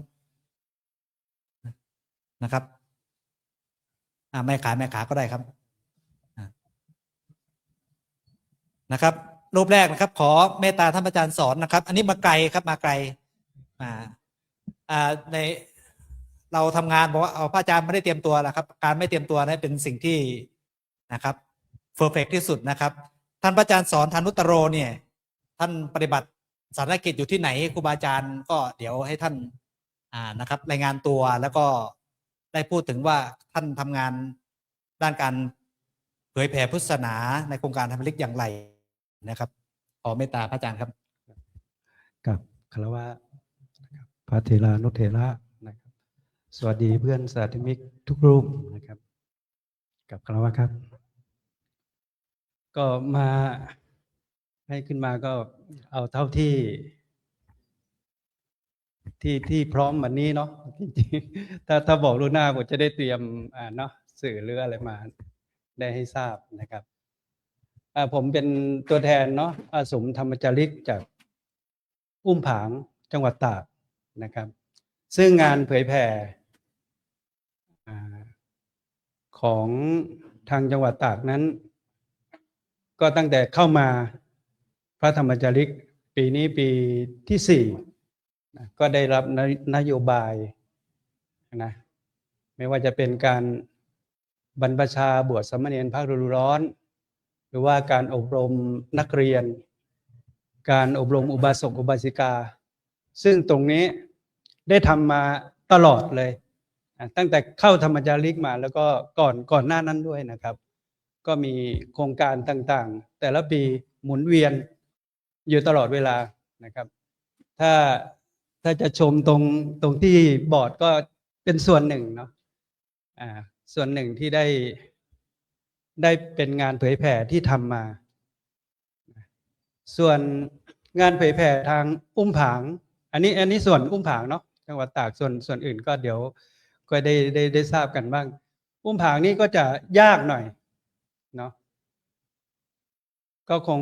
หลายรูปก็คงจะเคยเดินทางไปบ้างนะมีใครเคยเดินทางไปที่ทางอุ้มผางมั้ยครับยกมือให้ดูหน่อยครับมีบ้างไหมครับมีไหมครับสามพี่ท่านใดที่เคยเดินทางไปทางอุ้มผางมั้งส่วนมากจะน้อยเนาะมีด้านโน้นเนาะมีไม่กี่รูปนะครับก็จะค่อนข้างลำบากแต่ก็อุปสรรคต่างๆก็จะผ่านไปด้วยดีจากเพื่อนๆสาธมิกด้วยกันนะครับผมอยู่ทางโน้นติดกับชายแดนเลยติดกับพม่าเลยคือเปิ่งเครื่องพระมหาดรท่านก็เคยไปมาแล้วนะครับไปเยี่ยมมาแล้วนะครับติดกับเปิ่งเครื่องเลยนะแล้วทีนี้งานอบรมหรือโครงการแต่ละอย่างที่ทำเนี่ยเห็นภาพนี่เหมือนว่าจะง่ายนะพระอาจารย์นะแต่ก็ยากบวกไปเลยความยากเนี่ย2 เท่าไปเป็นต้นนะครับไม่ว่าจะเรื่องภัตตาหารเรื่องญาติโยมต่างๆที่จะมาร่วมบุญต้องมีการ ประชาสัมพันธ์ ประชาสัมพันธ์ก็จะให้ญาติโยมต่างๆ ก็แต่ละโครงการที่จัดขึ้นมา อย่างเช่นว่าเนี่ยกลับไปนี่ผมต้องเตรียมเรื่องอบรมอุบาสิกา อุบาสกอุบาสิกานะครับเตรียมแล้วก็จะมีเอาอบรมปฏิบัติธรรมเสร็จแล้วก็จะมีให้อุบาสกอุบาสิกานี่แหละตามสามเณรภาคฤดูร้อนผมทำแบบนี้มาทุกปีเลยนะครับเนนแต่ละช่วงแต่ละปีที่จัดนี่60ขึ้นไปครับมีพี่เลี้ยงประมาณ5รูปมีสามเณรบ้างนะครับที่น่ายินดีก็คือได้ส่งเนนจากโครงการได้มาที่วัดศรีสุดาด้วยครับเอาบุญเอาฝากด้วยนะครับสาธุแล้วก็ส่วนโครงการต่างๆที่พูดมาเนี่ยมันจะเป็นโครงการที่ต่อเนื่องกันครับอาจารย์ครับจากอุบาสกอุบาสิกาเสร็จแล้วก็จะเป็นบวชสามเณรเสร็จแล้วก็มีโครงการอบรมนักเรียนหลายโรงเรียนนะครับติดกันโรงเรียนละ2 วันนะครับแล้วหัวข้อบางพระอาจารย์หลายรูปอาจจะสงสัยว่าเอาอะไรไปอบรมนะครับก็จะบอกให้ฟังตรงนี้ก็คือธรรมะก็คือพื้นฐานมากๆเลยนะครับพื้นฐานเรื่องทานศีลภาวนาอานิสงส์ต่างๆที่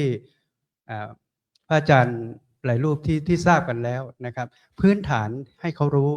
แล้วก็ปฏิบัติจริงเอาหลักสูตรความดีสากลถ้าพูดไปตรงนี้อาจจะยาวเลยครับอาจารย์ถ้ามีเป็นเรื่องผมเตรียมมาจะยาวเลยก็จะมีหลักสูตรความดีสากลต่างๆคือสูตรของผมก็คือ555อันนี้ตั้งขึ้นมาเองเลยนะครับกับพระเพื่อนกลุ่มหนึ่งอยู่ทางพบพระบ้างนะครับทางแม่สอดบ้าง55ก็คือเอาสั้นๆศีล5 1แล้วก็ความดีสากลสะอาดระเบียบสุภาพตรงต่อเวลาสมาธิ2แล้วก็5 ห้องชีวิต5 ห้องชีวิตก็คือทุกสิ่งทุกอย่างที่เราใช้ในชีวิตประจำวันตั้งแต่ตื่นนอนมาห้องนอนห้องน้ำห้องทำงานห้องแต่งตัวเนี่ยห้องอาหาร555เอาง่ายๆแบบนี้เลยครับแล้วก็ปฏิบัติก็คือให้ลงฐานประกอบกับสื่อการสอนก็ได้เตรียมมาหลายปีแล้วครับก็ทำมาก็ขอเอาบุญทุกบุญนะครับมาฝากพระอาจารย์ทุกรูปด้วยนะครับแค่นี้แหละครับของสาธุนะครับขอบพระคุณนะครับท่านพระอาจารย์สอนฐานุตโรจริงๆต้องนับถือหัวจิตหัวใจของท่านพระอาจารย์เป็นอย่างยิ่งนะครับการที่จะเดินทางไปอุ้มผางเราไปจังหวัดตากถือว่าไกลแล้วนะอาจารย์พรชัยท่านเดินทางไปท่าสองยานท่านนึกว่าบ้านอาจารย์วินัยนี่ทำไมไกลจังเลยแต่ท่านไปอุ้มผางนั้นท่านจะว่ามันไกลที่สุดนะครับเพราะเดินทางจากนั้นไปเป็นเกือบครึ่งวันเป็นวันนะครับอุ้มผางถือว่าครูบาอาจารย์ธรรมยริกที่ปฏิบัติศาสนกิจที่อุ้มผางนี่ก็ผมเนี่ยยอมรับหัวจิตหัวใจและความเสียสละของครูบาอาจารย์โดยเฉพาะที่ท่านพระอาจารย์สอนอยู่เนี่ยอาสมพระธรรมยริกบ้านกุยเรือตอเนี่ยโอ้ไม่ใช่ทำงานง่ายๆนะครับเป็นพื้นที่ที่ทำงานค่อนข้างจะลำบากเพราะอาจารย์1อยู่ไกลธุรกันดาร2ติดกับชายแดนไทยเมียนมาพื้นที่นั้นเขาลบกันตลอดครับตลอดทั้งปีทั้งคืนทั้งวันนะครับเราเห็นว่าตอนนี้เขาที่ตั้งรัฐกอทุเลก็อยู่โซนเท่านั้นแหละครับเราจะเห็นว่าพื้นที่นั้นอาจจะมีพี่น้องจากฝั่งนู้นเข้ามาขอความช่วยเหลือต่างๆมากมายและการทำงานเท่านั้นค่อนข้างที่จะครูบาอาจารย์รูปไหนอยากจะไปลองนะครับอยากจะไปดูว่าท่านพระอาจารย์สอนเนี่ยท่านทำงานยากไหนที่เราเห็นภาพท่านทำงานมากมายนะครับมีผลงานต่างๆมากมายก็ลองไปนะครับลองไปเยี่ยมท่านไม่ได้พัฒนาเฉพาะคนผมไปดูที่อาสมท่านเนี่ยอาสมกุยเรือตอเป็นอาสมที่งดงามร่มรื่นสะอาดนะครับท่านสร้างศาลาปฏิบัติธรรมอย่างใหญ่โตพร้อมทุกอย่างเป็นที่อบรมบ่มเพาะพี่น้องบนดอยนี่ก็ขออนุโมทนาชื่นชมยกนะครับกำลังใจถวายแก่ท่านพระอาจารย์สอนนะครับสาธุครับอีกรูปหนึ่งนะครับท่านรูปนี้ก็จะมีบทบาทในส่วนของสำนักงานบ้างในส่วนของ วัดศรีโสดาในส่วนของภาคสนาม ปีนี้ทางผู้บริหารก็พิจารณาว่าท่านก็ควรยกย่องนะครับด้วยความจิตใจที่เสียสละนะครับ ท่านพระอานงค์อนังคโนครับ อยู่ไหมครับ ท่านหลวงพี่อานงค์นะครับหลวงพี่อานงค์นี่ครับ ไปช่วยงานหลักๆกับท่านอาจารย์วิเชียรอยู่ที่ธรรมจาริกนะครับอำเภอแม่จันทร์จังหวัดเชียงรายนะครับท่านได้รับเป็นธรรมริกดีเด่นสาขาการส่งเสริมการศึกษาแต่ท่านก็อบรมเหมือนกันนะครับ ชอบอบรมเด็กเยาวชนนะครับ จบปริญญาตรีนะครับ อย่างนี้จบปริญญาตรีจบครุศาสตร์ด้วยนะครับไปสอนเด็กนะครับ ชอบสอนเด็กนะครับนิมนต์นะครับท่านพระอาจารย์อนงค์นะครับ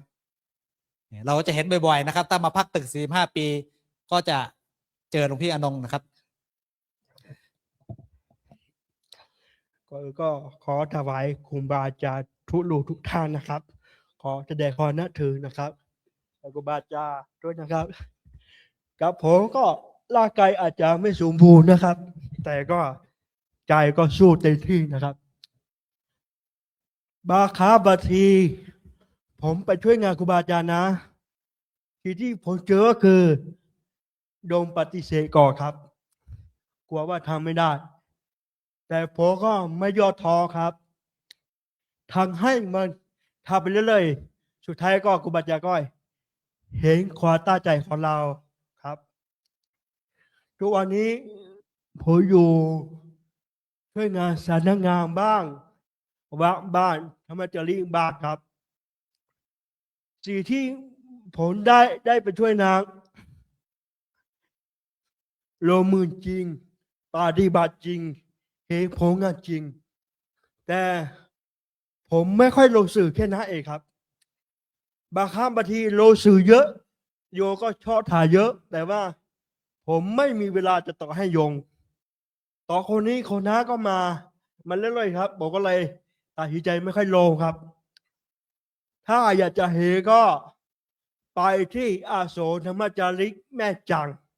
ที่พระอาจารย์วิเชียรไปดูที่โมงเก้าก็ได้โมงแปดก็ได้แล้วก็หลายที่ครับอาโศกเชียรายบางที่ก็สุดทรงครับถ้าครูบาอาจารย์เชียรายก็บอกว่าค่อยๆดำเนินการไปแต่ว่าช่วงนั้นผมเรียนจบพอดีทีแรกก็กะว่าจะเรียนต่อปริญญาโทเหมือนกันแต่ว่าโควิดเป็นเหตุก็เลยไปสร้างเจดีย์แทนทีแรกก็กะว่าจะไปช่วยสัก4 วันแล้วกลับมาไปอยู่ได้ประมาณ24 วันกลับมาวัดได้ไม่กี่วันพระครูบาอาจารย์ก็โทรมาเดี๋ยวอาโลกไปรักผมเรียกว่าอาจารย์พูดเลยครับหากการไม่ถึงชั่วโมงโยมมาถือเลยผมก็ไปโยงเกิดเสกครับเจดีย์ธรรมจาริกมีอยู่3 ช้างครับแบกปูนแบกทรายทุกอย่างโมงแปะก็ทำเสร็จแล้วก็ไปช่วยกันอยู่หลายเดือนโมงเก้าก็ไปช่วยกันอยู่ครับแม่มอก็ไปช่วยกันอยู่วัดป่านี้ก็กำลังทานอยู่แล้วก็ยาคานุก็กำลังดำเนินการปรับปรุงเจดีย์ล่อยะนาก็ดำเนินการแล้วเสร็จส่วนด้านการศึกษานะเรามุ่งเน้นเด็กอย่างเดียวไม่พอเราต้องปฏิบัติให้เห็นก่อน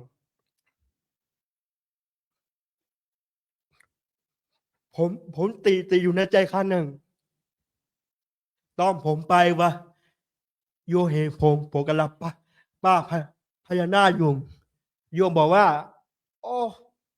พระมาทำอะไรประมาณ3 เดือนปุ๊บโยก็กลับมาดูมาใหม่โอ้ไม่น่าเชื่อเลยแล้วก็ช่วงนั้นสถานการณ์โควิดก็หนักถ้าพระอาจารย์วิเชียรบอกว่าปัจจัยสร้างเจดีย์อาจจะไม่พอผมเลยบอกพระอาจารย์ว่าอาจารย์ เราบอกบูดีไหมว่าพระบ้า ก็บ้าจริงๆครับ จงญาติโยมโทรมาถามก็มีส่วนตัวก็มีสุดท้ายก็ไปด้วยดีครูบาอาจารย์ก็คอยให้กำลังใจมาตลอดครับ ว่ายอมแพ้ได้แต่อย่ายอมทิ้งทำอะไรก็ต่างอย่าไปท้าแต่ข้อแม้ว่าจะได้อะไร ขอให้เราลงมือทางเท่าที่เราจะทานได้ส่วนที่ผมอยู่ว่าศรีโสดานะผมทาไปเรื่อยๆไม่ได้ครับ เพราะต่อพระผ่อนร่างกายครับ ก็เลยไปมาบางทีก็ช่วยงานพนักงานบ้างว่างบ้าง ก็เท่าที่ผมทำได้ก็อย่าทาไปเรื่อยๆทุกวันนี้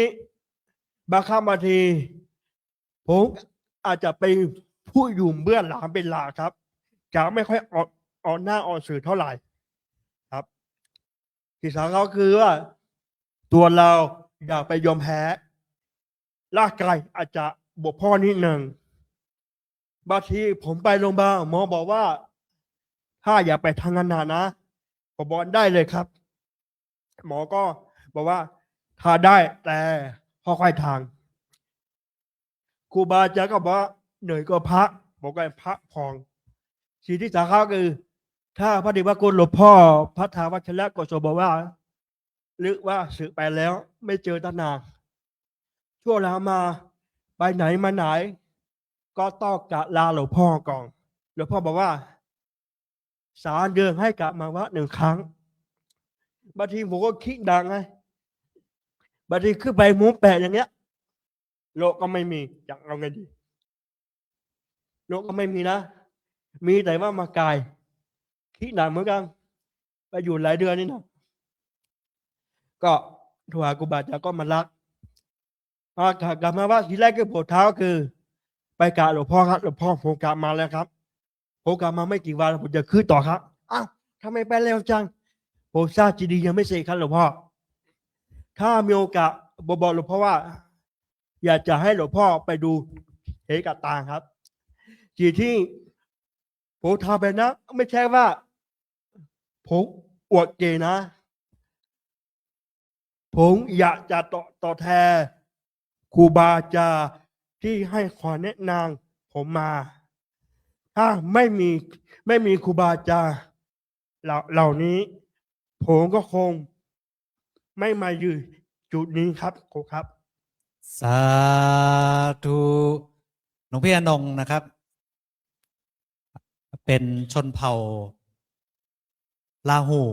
นะครับ จากจังหวัดเชียงรายมาบวชเป็นสามเณรอยู่วัดศรีโสดาตั้งแต่เป็นเด็กน้อยนะครับ เด็กน้อยนะครับ แต่เนื่องจากร่างกายของท่านไม่ค่อยสมบูรณ์นะครับ แต่จิตใจของท่านนั้นเข้มแข็งสมบูรณ์สู้นะครับจนสามารถนำพาตัวเองจนเรียนจบปริญญาตรีแล้วก็เสียสละทุ่มเททำงานด้านต่างนี่ก็ขอชื่นชมนะครับท่านอาจารย์หลวงพี่อนงค์อนังคโนนะครับปีนี้ก็เลยพิจารณาให้เป็นด้านการส่งเสริมการศึกษาท่านก็จะมุ่งเน้นเรื่องของการอบรมเด็กในมิตินี้ท่านอาจจะไม่ได้มาพูดนะครับพูดถึงเรื่องของการไปช่วยครูบาอาจารย์สร้างเจดีย์ต้อนรับครูบาอาจารย์ทั้งหลายอีกรูปหนึ่งนะครับท่านพระอาจารย์ยุทธนานะครับยะสะทโรนะครับนิมนต์นะครับท่านพระอาจารย์ยุทธนานี่ก็จากอาสมพระธรรมจริกบ้านสวนอ้อยนะครับนู่นนะครับอำเภอขุนยวมจังหวัดแม่ฮ่องสอนอันนี้ผมก็ไม่ได้ไปอาสมนี้ประมาณเกือบ10 ปีนะครับนี่ก็เมตตาพระอาจารย์ได้เล่าถึงการทำงานนะครับนิมนต์ครับกราบครูบาอาจารย์ทุกรูปทุกคนนะครับ ก็พูดไม่เป็นนะครับพูดแบบไม่เป็นแต่ว่าการทำและการสร้างเหมือนอย่างผมนี่มาจากสายครูบาวงการทำการสร้างก็เอามาจากครูบาอาจารย์จากครูบาวงมาก็การสร้างก็การรูปก็ไม่ค่อยได้ถ่ายเท่าไหร่เหมือนเราปิด ทองบนหลังพระเนาะทำอะไรก็ทำแบบง่ายๆก่อนทำแบบง่ายๆแล้วมายากอีกทีหนึ่งก็หมายความว่าการทำเราต้องทำก่อนทำการก่อสร้างอะไรทุกอย่างเราต้องทำก่อนเราต้องนำชาวบ้านก่อนทำเสร็จแต่เขาก็ไม่ค่อยมาช่วยเท่าไหร่นะไม่ช่วยยังไม่ช่วยเรายังทำเจดีย์เราต้องก่อก่อนเราต้องถามชาวบ้านก่อนหนึ่งทำเจดีย์นี้ต้องทำแบบมี4ส่วนที่จะช่วยกันที่จะก่อสร้างให้สำเร็จ1ชาวบ้าน2ผู้ใหญ่บ้าน3ทั้งผู้หญิงผู้ชายเราต้องถาม4ก็เป็นของคนเฒ่าคนแก่ที่เคยอยู่นั่นก่อนเราก็ถามว่าจะทำเจดีย์ไหมจะก่อสร้างไหมเราต้องทำอย่างนี้ก่อนแล้วถึงเราจะทำได้แต่ว่าก่อสร้างเราก็จัดการเลยเราต้องเอานำก่อนเลยว่าทำเจดีย์ประมาณสัก9 เมตรนี้ประมาณ4 เดือนก็ทำได้แต่เราต้องอธิษฐานอันนี้สายครูบา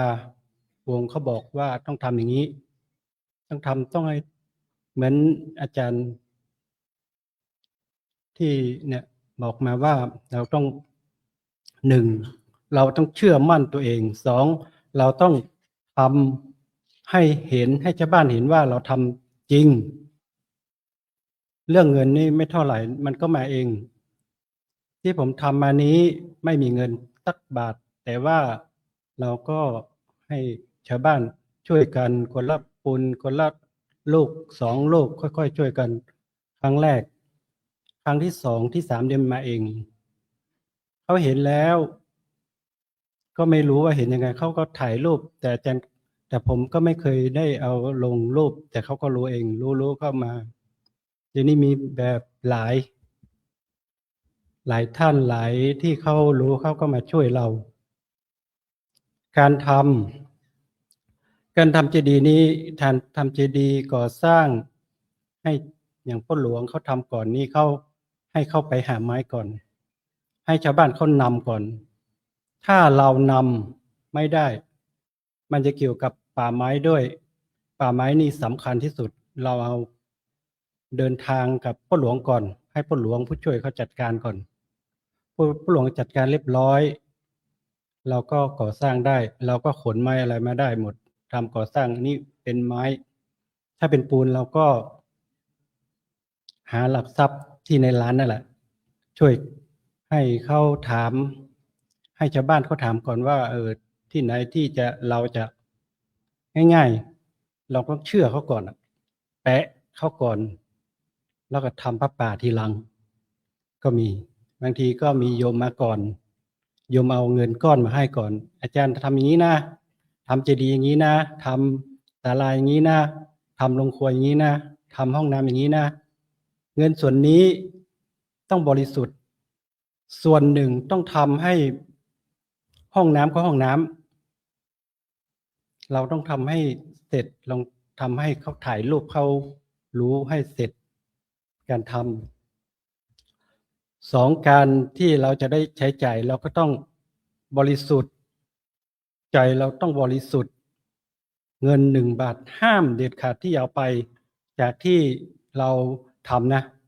ที่เราอธิษฐานจิตเนี่ย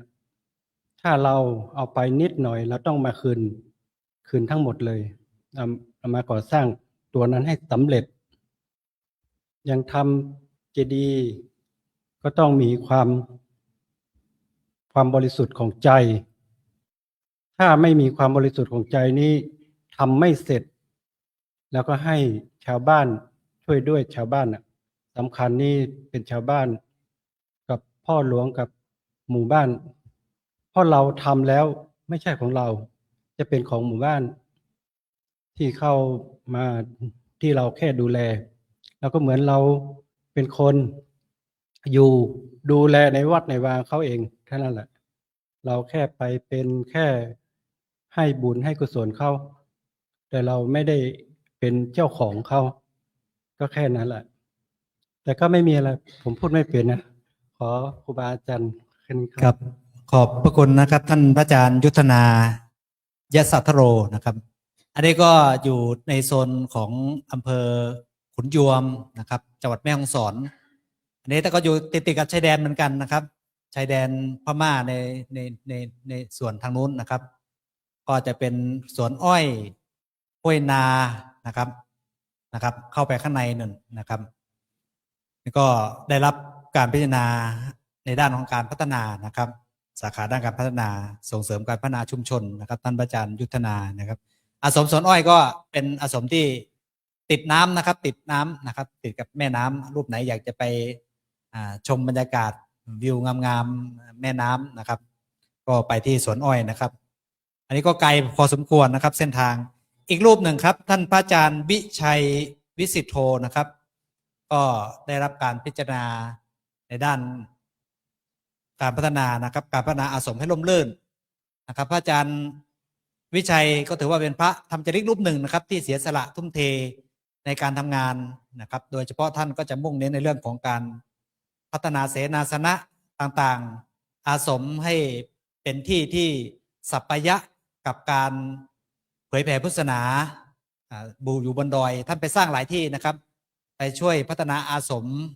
ต่างๆหลายที่เหมือนกันนะครับท่านอาจารย์วิชัยวิสิทธโธนะครับนี่ก็จากอาสมพระธรรมเด็ก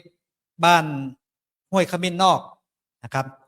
ก็อาจจะเดินทางยังมาไม่ถึงนะครับยังมาไม่ถึงอีกรูปหนึ่งนะครับ ที่ปีนี้ก็ได้รับพิจารณาเป็นนะครับพระธรรมจาริกนะครับได้รับรางวัลธรรมะห่มดอย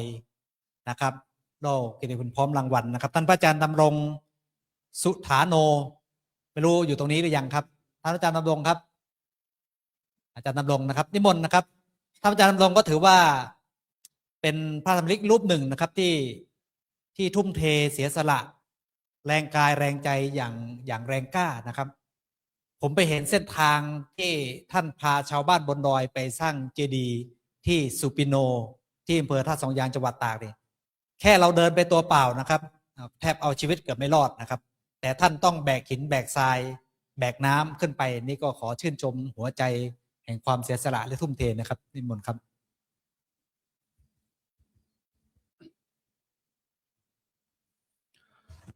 กราบถวายความเคารพครูอาจารย์ทุรูปกับผมพระดำรงสุฐาโนอยู่พระอาสมพระธรรมจาริกบ้านแม่ระเมิงตำบลแม่สองอำเภอท่าสองยางจังหวัดตากกระผมเองก็ตามรอยครูอาจารย์ผู้เป็นบูรพาจารย์หลายๆรูป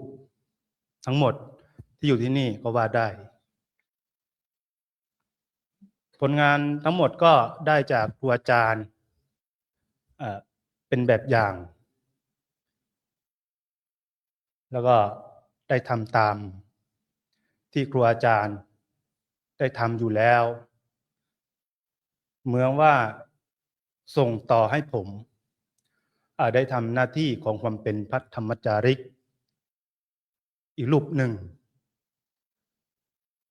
ฉะนั้นผลงานของกระผมถ้าเทียบกับครูบาอาจารย์แล้วก็เป็นแค่เล็กน้อย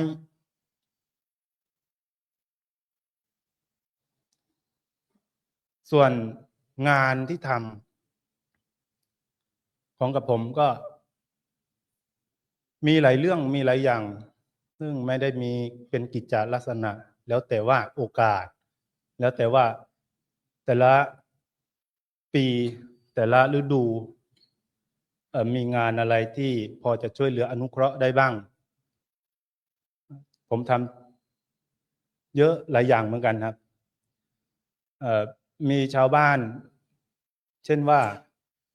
มีชาวบ้านตกต้นไม้ก็ช่วยเท่าที่ทำได้ก็ช่วยตามโอกาสบางครั้งก็ติดตามครูบาอาจารย์ไปทำศาสนกิจที่อื่นเช่นว่าไปกับโครงการธรรมะห่มดอย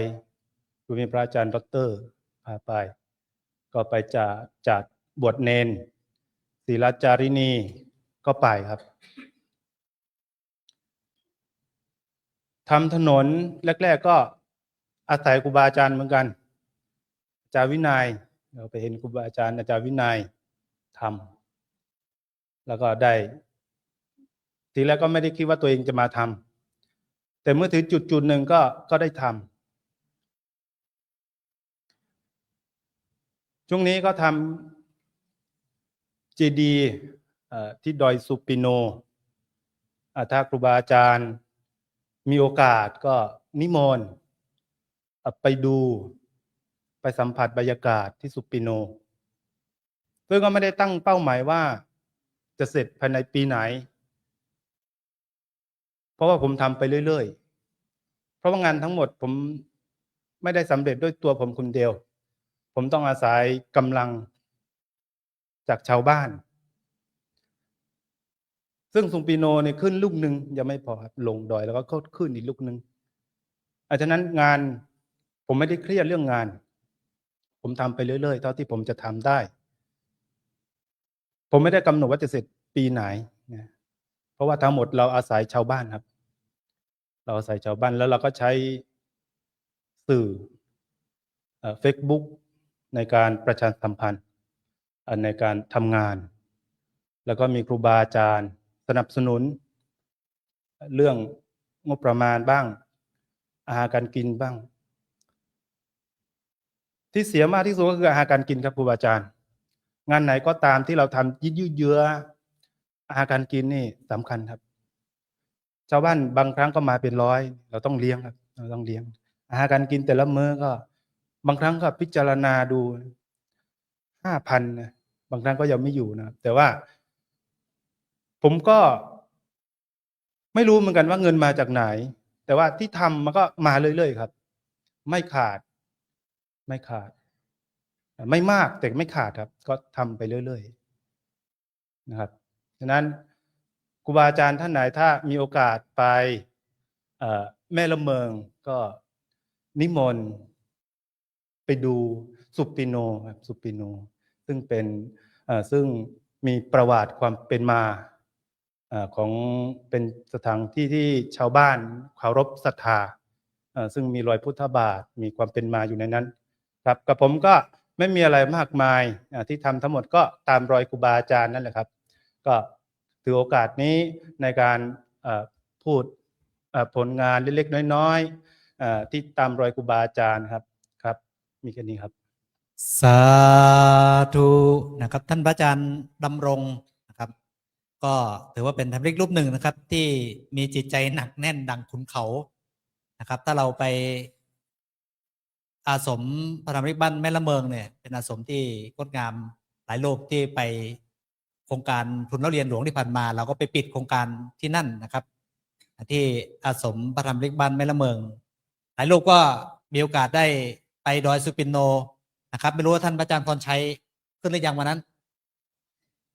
โอ้เขาไม่ให้ไปนะครับท่านอาจารย์วินัยห้ามไม่ให้ไปท่านวินัยห้ามนะครับเจ้าถิ่นบอกว่าที่ไม่ปลอดภัยสำหรับท่านอาจารย์พรชัยนะครับ นี่ก็สุปินโนก็เป็นดอยแลนด์มาร์กอีกดอยหนึ่งนะครับจริงๆอาสมธลิกเราบนดอยนะครับมีหลายอาสมมีหลายพื้นที่ที่เป็นจุดที่เป็นไฮไลท์ที่งดงามเหมาะแก่การบำเพ็ญสมณธรรมแล้วก็เป็นที่ท่องเที่ยวทางด้านธรรมชาตินะครับบางที่ก็เป็นวิวสวยบางที่ก็เป็นถ้ำนะครับเป็นป่าเขาลำเนาไพรนี่ก็ครูบาอาจารย์ทุกรูปนะครับที่มีอาสมมีพื้นที่ที่งดงามอย่างนี้นะครับก็พยายามทำเป็นอาสมเป็นแหล่งเรียนรู้เป็นที่ท่องเที่ยวนะครับในเชิงของธรรมะก็เป็นสิ่งที่งดงามนะครับตามดอยตามเขาต่างๆซึ่งก็เราก็ได้รับฟังจากครูบาอาจารย์นะครับพระธรรมลิกดีเด่นแล้วก็ธรรมลิกรางวัลธรรมะคมดอยไปกันทั้ง5รูปนะครับก็รบกวนเวลาของครูบาอาจารย์มาพอสมควรนะครับเนื่องจากบางรูปก็เดินทางมาไกลในวันนี้จะให้ครูบาอาจารย์ได้พักผ่อนนะครับเอาเรี่ยวเอาแรงในวันพรุ่งนี้เราจะฉันเช้านะครับในเวลา 7 นาฬิกานะครับเวลา 8 นาฬิกา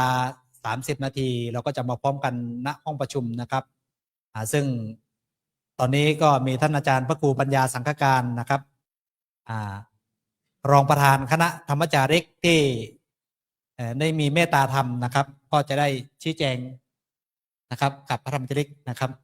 ก่อนที่นำครูบาอาจารย์ได้ลาพระนะครับ แล้วก็ส่งท้ายของค่ำวันนี้นะครับครูบาอาจารย์ทุกท่านก็ได้รับฟังผลงานที่ทางคณะกรรมการผู้บริหารโครงการพระธรรมจาริกได้คัดเลือกพระธรรมจาริกดีเด่นมาเล่าประสบการณ์เพื่อเป็นแรงกระตุ้นให้กับคณะของเราทุกท่านได้มีแรงกายแรงใจที่จะทำสืบไปที่จริงรางวัลเหล่านี้ทุกท่านก็ทำดีกันทุกคนแต่ว่าแต่ละปีเราก็จะคัดกรองให้คำว่าดีเป็นที่น่าพอใจเด่นก็คือปรากฏเป็นรูปธรรมให้เห็นชัดว่าคณะเราควรจะดำเนินในการเผยแผ่งานพระพุทธศาสนาในด้านการอยู่บนภูเขานะอย่างนี้ก็จะได้ให้การพัฒนาของเราแต่ละด้านแต่ละงานที่เราได้ทำให้เจริญรุ่งเรืองสืบไปอีกดังนั้น5 รูปของการมาเสนอผลงานให้เราได้รับทราบก็ขอฝากคณะพระธรรมจาริกทุกท่านได้นำเอาไปเป็นข้อพินิจพิจารณาพัฒนาตัวเองที่ผ่านมาเราได้ทำมีความสามารถเหมือนกับพระธรรมจาริกที่ท่านได้รับการคัดเลือกประจำปีนี้ไหมเราก็เอาไปเป็นตัวอย่างที่เราจะทำที่5 รูปนี้ก็เป็นการได้คัดเลือกประจำปีนี้ แต่ละปีเราก็จะเอาผลงานของครูบาอาจารย์ทุกท่านได้รับโล่เพื่อเป็นเกียรติประวัติแล้วก็เป็นกำลังใจให้กับผู้ทำงานและก็เป็นต้นแบบให้กับพระธรรมจาริกรูปอื่นๆที่จะนำไปพัฒนาตัวเองบางทีเราอยู่อาสมเราก็อยู่ไปอย่างนั้นไม่ได้มีความคิดที่จะได้พัฒนาใช้ความรู้ความสามารถของเราที่มีอยู่ให้เกิดเป็นประโยชน์เป็นหิตะนุหิตาประโยชน์แก่มหาชนทั้งหลายที่อยู่บนภูเขาอันนี้ก็ขอบคุณคณะพระธรรมจาริกที่ได้รับการคัดเลือกประจำปีนี้ให้เป็นผลงานที่จะเป็นแนวทางให้กับคณะพระธรรมจาริกทุกท่านที่ได้มารับฟังวันนี้เอาเป็นแบบอย่างที่จะไปพัฒนาตัวเองในสืบไปวันพรุ่งนี้เป็นวันที่เราท่านทั้งหลายจะได้รับโอวาทในการเปิดปฐมนิเทศการทำงานในรอบปีถือว่าเป็นงานใหญ่ปี1ก็มาปฐมนิเทศพบปะกันครั้งหนึ่งโดยเฉพาะพระคณะเจ้าคณะพระสังฆาธิการครูบาอาจารย์ที่เดินทางมาจากกรุงเทพมาจากจังหวัดต่างๆทั้งเป็นที่ปรึกษางานโครงการพระธรรมจาริกหน่วยงานราชการทั้งอธิบดีกรมพัฒนาสังคมและสวัสดิการมูลนิธิเผยแพร่พระพุทธศาสนาแก่ชนถิ่นกันดารผู้ว่าราชการจังหวัดเชียงใหม่ตลอดถึงหัวหน้าศูนย์พัฒนาสังคมประจำจังหวัดต่างๆท่านก็จะมาร่วมมาพบปะกับพวกเราและจะได้สนับสนุนงานต่างๆให้การทำงานในการเผยแผ่พุทธศาสนาในโครงการพระธรรมจาริกของเราให้กว้างใหญ่ไพศาลสืบไปพรุ่งนี้เช้าทุกครั้งเรา อาจจะฉันเช้าเวลา7 โมงนะก็ขอให้ทุกท่านให้เตรียมตัวก่อนเวลา7 โมงก็มารอฉันเสร็จแล้วก็ไปทำภารกิจส่วนตัวให้นุ่งห่มให้เรียบร้อยผ้าคลุมหมวกอะไรต่างๆถุงเท้าอะไรที่มันพลุงพลังโดยแล้วไม่เหมาะสมก็ไม่ต้องสวมใส่เข้ามาขอให้นุ่งห่มให้เรียบร้อยรัดอกให้เรียบร้อยในเวลา8 โมงเป็นต้นไปนี่ก็จะพร้อมกันที่นี่ซึ่งเราได้รับเมตตาในพระเดชพระคุณพระพรหมบัณฑิตท่านจะไม่ได้มาให้โอวาทการเปิดปฐมนิเทศและได้มาเป็นพระวิทยากรบรรยายให้กับพวกเราในวันนี้ก็มีพระเดชพระคุณพระธรรมวชิราธิบดีประธานคณะพระธรรมจาริกเป็นผู้บริหารสูงสุดของโครงการของเราก็ได้เดินทางมาถึงที่จังหวัดเชียงใหม่เดินทางมาพักที่วัดศรีโสดาเรียบร้อยแล้วตลอดถึงครูบาอาจารย์ทุกท่านกับผมในนามของคณะผู้บริหารในส่วนวัดเบญจมบพิตรดุสิตวนารามวัดศรีโสดาพระอารามหลวงทุกรูปก็ขอบพระคุณทุกท่านที่ได้เสียสละเวลาเดินทางมาที่วัดศรีโสดาในงานใหญ่งานเผยแผ่พระพุทธศาสนาปฐมนิเทศปี1 ครั้ง เป็นงานใหญ่ของการทำงานของเราในครั้งนี้ได้ให้ทุกท่านได้ตั้งอกตั้งใจได้เข้าร่วมให้สำเร็จลุล่วงไปด้วยดีจนถึงวันที่29 มกราคม 2569 นี้ก็ขอบพระคุณมาณโอกาสนี้วันนี้เราได้ดำเนินการมาตั้งแต่เช้าจนถึงค่ำก็พอควรแก่เวลาก็ขออนุโมทนาทุกท่านทุกรูปที่ได้มาในโอกาสนี้ทุกท่านได้มีความสุขกายสบายใจกันทุกท่านเทินนิมนต์ยืนขึ้นนะครับกราบลาพระรัตนตรัยอรหังสัมมา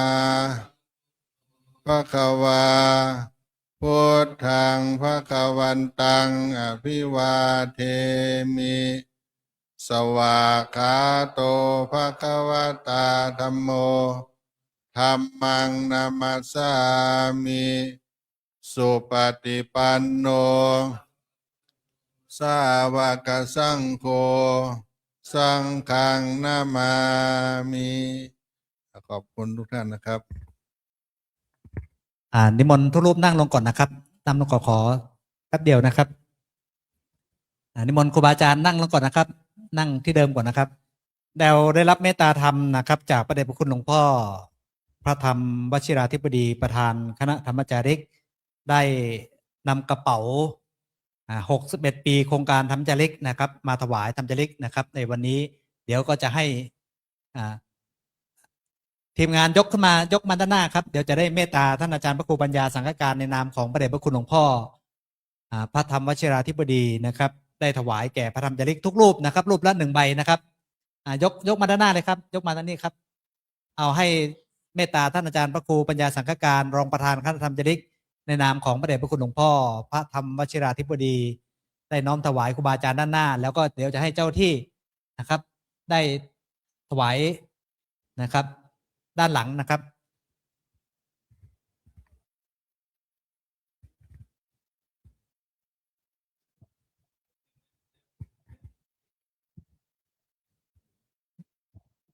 เดี๋ยวรอสักครู่นะครับ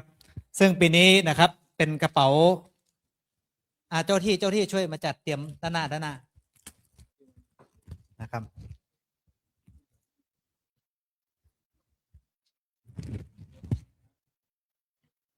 ก็เป็นกระเป๋านะครับเก็บไว้ส่วนตัวซึ่งมันเหมือนกันนะครับอาจารย์ไปพักในห้องเดี๋ยวหยิบผิดนะครับ iPhone อยู่อีกเครื่องหนึ่งแล้วระวังให้ดีนะครับ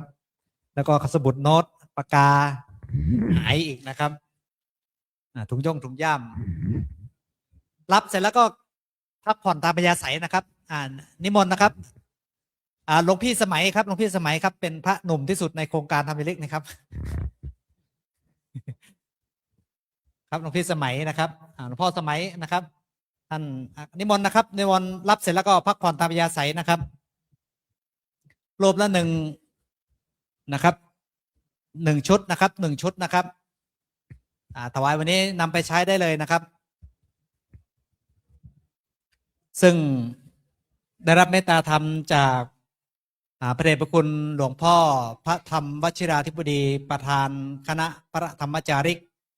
นะครับได้เมตตานะครับสั่งตัดกระเป๋าน้อมถวายแก่พระธรรมจาริกนะครับเป็นกระเป๋าอย่างดีนะครับกันน้ำได้นะครับครูบาอาจารย์นะครับกันน้ำได้แล้วก็ใส่สิ่งของจำเป็นนะครับในการเดินขึ้นดอยต่างๆก็สะดวกสบายนะครับรูปละ1นะครับถวายวันนี้นะครับวันพรุ่งนี้ถ้าครูบาอาจารย์รูปไหนมาขออีกอาจจะไม่มีแล้วนะครับถือว่าน้อมถวายวันนี้นะครับนี่ก็ขอบพระคุณนะครับครูบาอาจารย์ทุกรูปนะครับที่เดินทางมาจากดอยต่างๆวันนี้ได้มีท่านพระอาจารย์จันทร์เขมกโมนะครับจากศาลาเมืองน้อยนะครับก็อนุโมทนาขอบพระคุณท่านอาจารย์ครูบาอาจารย์ทุกรูปนะครับ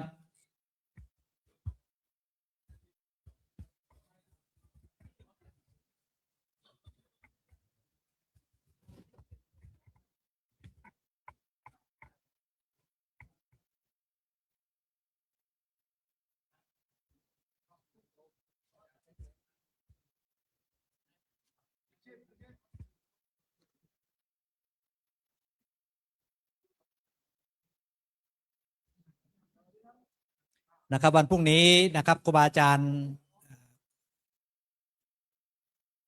เป็นพิธีเปิดการประชุมปฐมนิเทศนะครับขอเมตตาครูบาอาจารย์นะครับวันพรุ่งนี้ก็พยายามเข้าสู่มณฑลพิธีห้องประชุมนะครับด้วยความพร้อมเพรียงกันนอกจากนั้นนะครับครูบาอาจารย์ท่านใดนะครับที่อาจจะไม่ได้รับความสะดวกสบายในเรื่องต่างๆก็ขอแจ้งพระภิกษุสามเณรแล้วก็เจ้าที่จากห้องสารสนเทศนะครับซึ่งทำพระเดชพระคุณหลวงพ่อพระธรรมวชิรโกศลหลวงปู่สักวานก็ได้มอบหมายทีมงานนะครับคณะกรรมการในการจัดประชุมปฐมนิเทศซึ่งในส่วนของสำนักงานส่วนภูมิภาคก็มีการตั้งคณะกรรมการนะครับเพื่ออำนวยความสะดวกในแผนกต่างๆนะครับแผนกต่างๆให้กับครูบาอาจารย์นะครับนิมนต์นะครับรูปไหนที่ยังไม่ได้รับก็นิมนต์มารับนะครับรูปละ1 ชุดนะครับ1 ชุด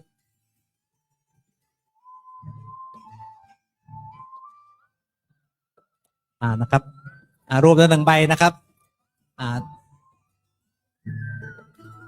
เนี่ยครูบาอาจารย์ก็มาจาก1 ปี 1 ครั้งนะครับที่มีโอกาสได้พบเจอกันพูดคุยกันเพราะว่าทางส่วนสำนักงานก็ไม่มีเวลาไปทุกอาสมได้นะครับไปทุกวัดบนดอยได้เพราะว่าเรามีสาขาอยู่บนดอยนี่300 กว่าแห่งเหมือนกันนะครับ300 กว่าแห่งด้วยกันในพื้นที่17 จังหวัดของประเทศไทยถ้าจะใช้เวลาในการไปนอนนะครับไปนอนอาสมละ1 คืน 1 คืน 1 คืน 1 คืนนี่นะครับตลอดทั้งปีนะครับตลอดทั้งปีจะต้องไปครบทุกอาสมเนี่ยครับต้องใช้เวลา1 ปีนะครับอันนี้ก็บางอาสมอาจจะไม่มีครูบาอาจารย์ผู้บริหารเข้าไปเยี่ยมไปให้กำลังใจนะครับก็เรา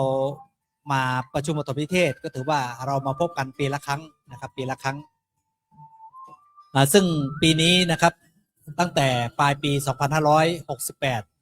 จนมาถึงต้นปี 2569 นะครับเราก็ได้สูญเสียสหธรรมิกธรรมจาริกที่ปฏิบัติงานบนดอยนะครับในช่วง2 เดือนที่ผ่านมาเนี่ยครับ1 เดือน 2 เดือนที่ผ่านมานี้เราได้สูญเสียพระธรรมจาริกไป3 รูปด้วยกันนะครับ3 รูปด้วยกันที่จังหวัดพะเยาจังหวัดตากจังหวัดแม่ฮ่องสอนนะครับทั้ง3 รูปนะครับทั้ง3 รูปอันนี้ก็เป็นที่น่าเสียดายน่าเสียใจนะครับที่เราได้สูญเสียสหธรรมิกไปแต่ว่าท่าน ทุ่มเททำงานด้านการเผยแผ่พุทธศาสนาบนดอยนะครับมาโดยตลอดนะครับนี่ก็ขอถวายกำลังใจนะครับกับครูบาอาจารย์ทุกรูปนะครับที่ทำงานอยู่ตามเขาตามดอยต่างๆครับด้วยความเสียสละทุ่มเทอุทิศชีวิตแรงกายแรงใจนะครับแรงสติปัญญาในการปฏิบัติหน้าที่ให้กับพี่น้องราษฎรบนพื้นที่สูงนะครับ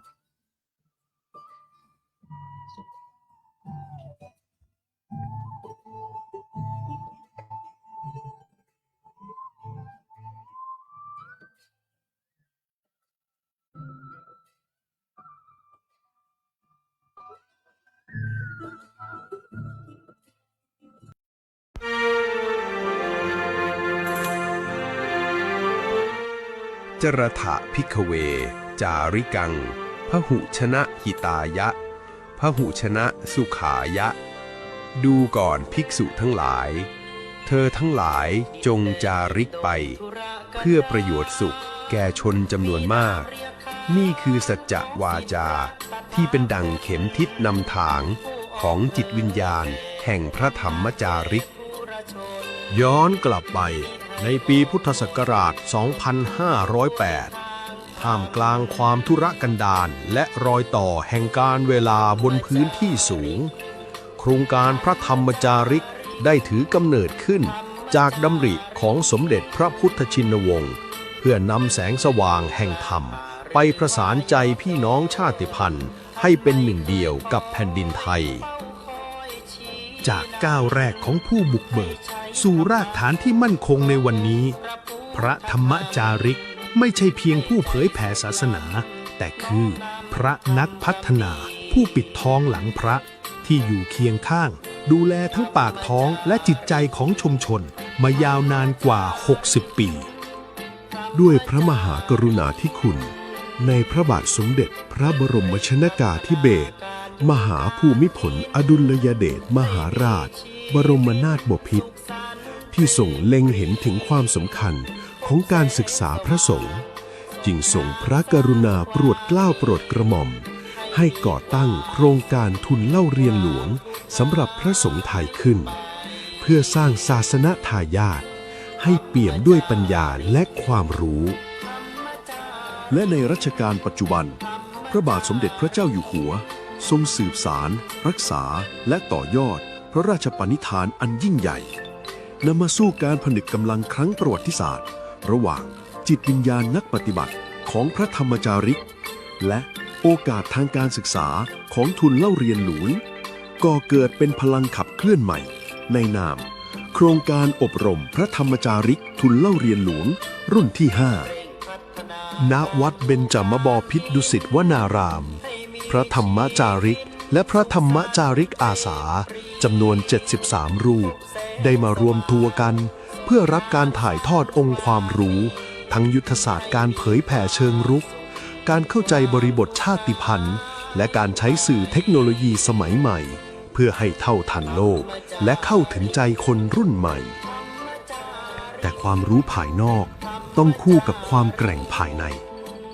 ณไร่ภูวิมานจังหวัดนครราชสีมาคือช่วงเวลาแห่งการขัดเกลาจิตใจผ่านการเดินจงกรมและเจริญสมาธิภาวนา